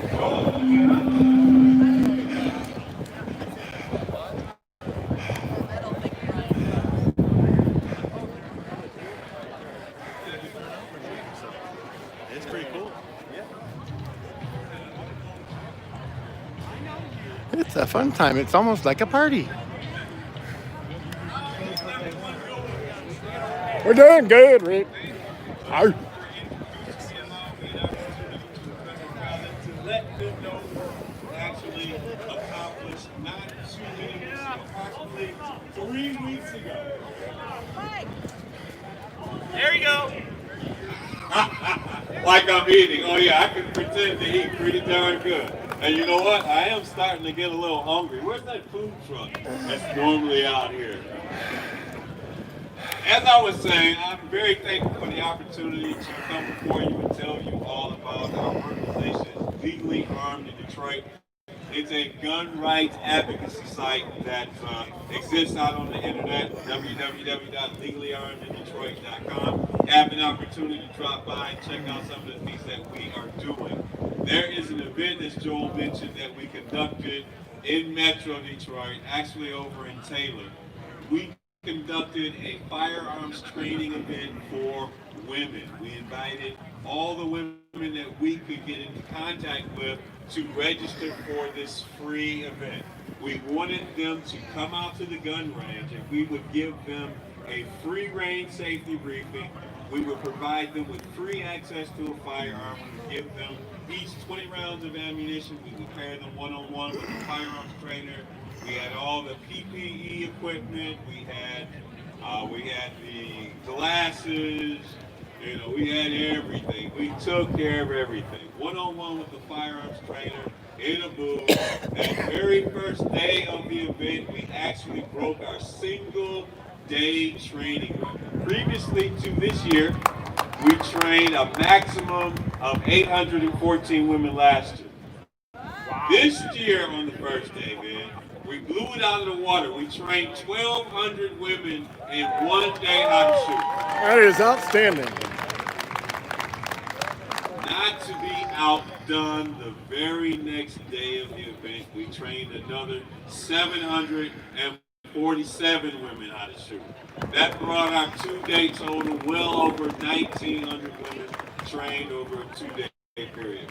But this event has been a labor of love for me from the very first time that I created it 9 years ago in response to a very disturbing story I saw in the local news media back home in Detroit. One of the local TV stations showed a news story about a woman whose body had been discarded as if it was trash and left on a street to die and to decompose. And you know what? I just thought that was just a very horrific experience for someone to go through and to literally lose their life. And I thought, you know what? Somebody should do something about it. And as I thought about it, I called up a couple of fellow firearms trainers, approximately 4 of the guys that I knew very well at the time, and we got together. We trained 50 women that very first year, and so it has been my labor of love, and it's been my passion to provide free firearms training for women. If I hadn't mentioned it before, yeah, I am a firearms trainer. I work principally in the Metro Detroit area. If you have an interest in doing some type of training with a community service group or with your organization where you feel that there are women that you have access to that can gain benefit from more information, by all means reach out to me and we'll put something together and we'll put together a project. I believe that this event that we do every year is really great because there are women out there that are really curious about what they can do to empower themselves and how they can protect their families and their children. This program right here, we ask nothing of them to come in and to participate, and as a matter of fact, they actually meet friends at the event and come to later successive events with their own new friends that they met in the gun community. Having said that, if you want more information about what we're doing, please contact me. I can be reached by email at detroitccw@gmail.com. I'm on all the major social media channels. I mean, Google me. I'm on Instagram, Twitter, YouTube, LinkedIn, you name it, you can find me. And I totally appreciate the opportunity to speak with you all. And let me tell you, have a great rest of the evening and take care. Thank you very much for the opportunity. All right. And Rick is doing God's work over there in Detroit. Amen. So we appreciate him. We appreciate all the things that he puts together. So right now, we're going to round out the day the way we have for the last several years. This has been a real popular and hit event here at the Second Amendment March. We've done it past the lawyer section because, I'll be honest with you, Michigan doesn't have the worst gun laws in the entire United States, right? Where's Jared Coyne at? Jared Coyne, Jared, I see you talking right there. Jared Coyne. Yes. Who has the worst gun laws in the entire United States? California, I would assume. American Samoa. Okay. But Jared here is the same vaunt gun laws across the United States. He has memorized book, chapter, and verse. But what Jared will tell you is, while we don't have the worst gun laws in the nation, we have the most convoluted gun laws. We're just going to take a walk. You guys like to take walks? I like to take walks. 1927, patchwork over patchwork over patchwork. And some of the ways they interact are crazy. So I'd like to welcome That's to the not stage the right way to go. Mr. Dean Greenblatt, Esquire, and Mr. Terry Johnson, Esquire. You've seen Terry, you've seen Jim, and now probably the well-known one of the group, Dean. Turn my tripod into a monopod. Even keel.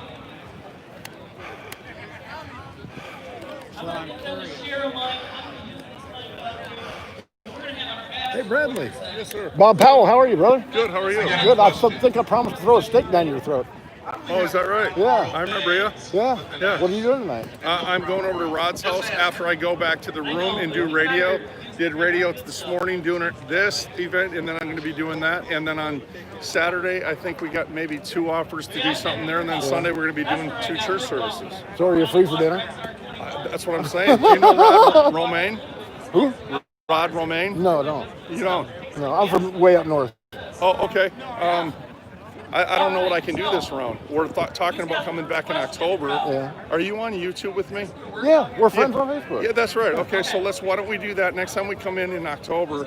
Let's plan that, because I don't want to say something and not do it. Sure. Yeah, so let's plan on doing something then. All right, sounds like a I plan. appreciate it. Yeah, You're great on speech. Everybody loved it. Good, I'm glad. Amen. Now let's see what they do with it, right? Yeah. Amen. Oh, I've got the original. Thank you, brother. Okay. Hope I've got enough battery now. I had been putting my battery, make sure I was uninterrupted. Would you guys believe $400? $400 for this battery. I bought that in 2016 when I went down to cover the Republican National Convention in Cleveland. $400. So, yeah, and I pay for all this stuff by myself, folks, except for what you donate. You help me get the places I need to be. You make The Truth is Viral happen. The links to donate are in the description below. bobpowell.blogspot.com. You can hit the PayPal button on the right. You can even set it up to become a monthly subscriber. Or for a one-time donation, go to paypal.me/thetruithisviral. Help me pay for gas and the equipment that I need to bring you a really quality stream. It's been a while since I've been able to buy anything new. We've kind of been out of the game for a while. But I'm back. Devil's saying, oh shit. Bobby's up. So yeah, I guess that's about it. Folks are buying their memorabilia, Second Amendment type gear, Trump stuff. The Unity Bridge is over there. Saw the fellow the other day. Michigan militia right here. I guess they're signing up.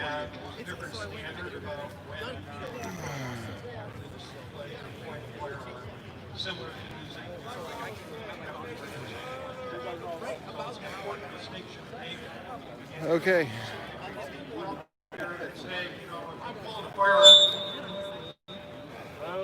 Well, I can't walk across the flowers.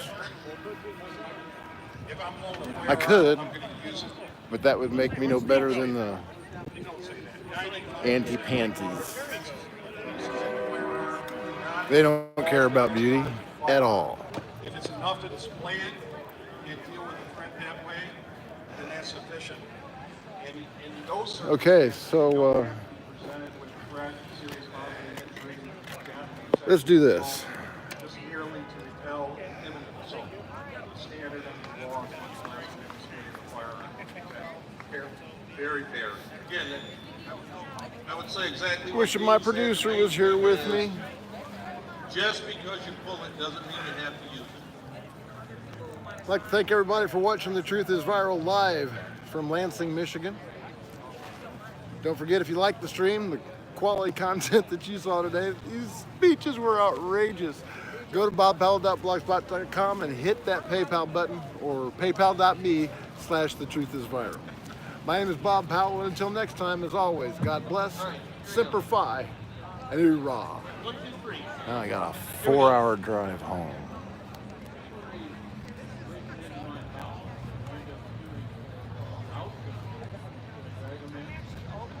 And I drag them in the house. Okay. Bye.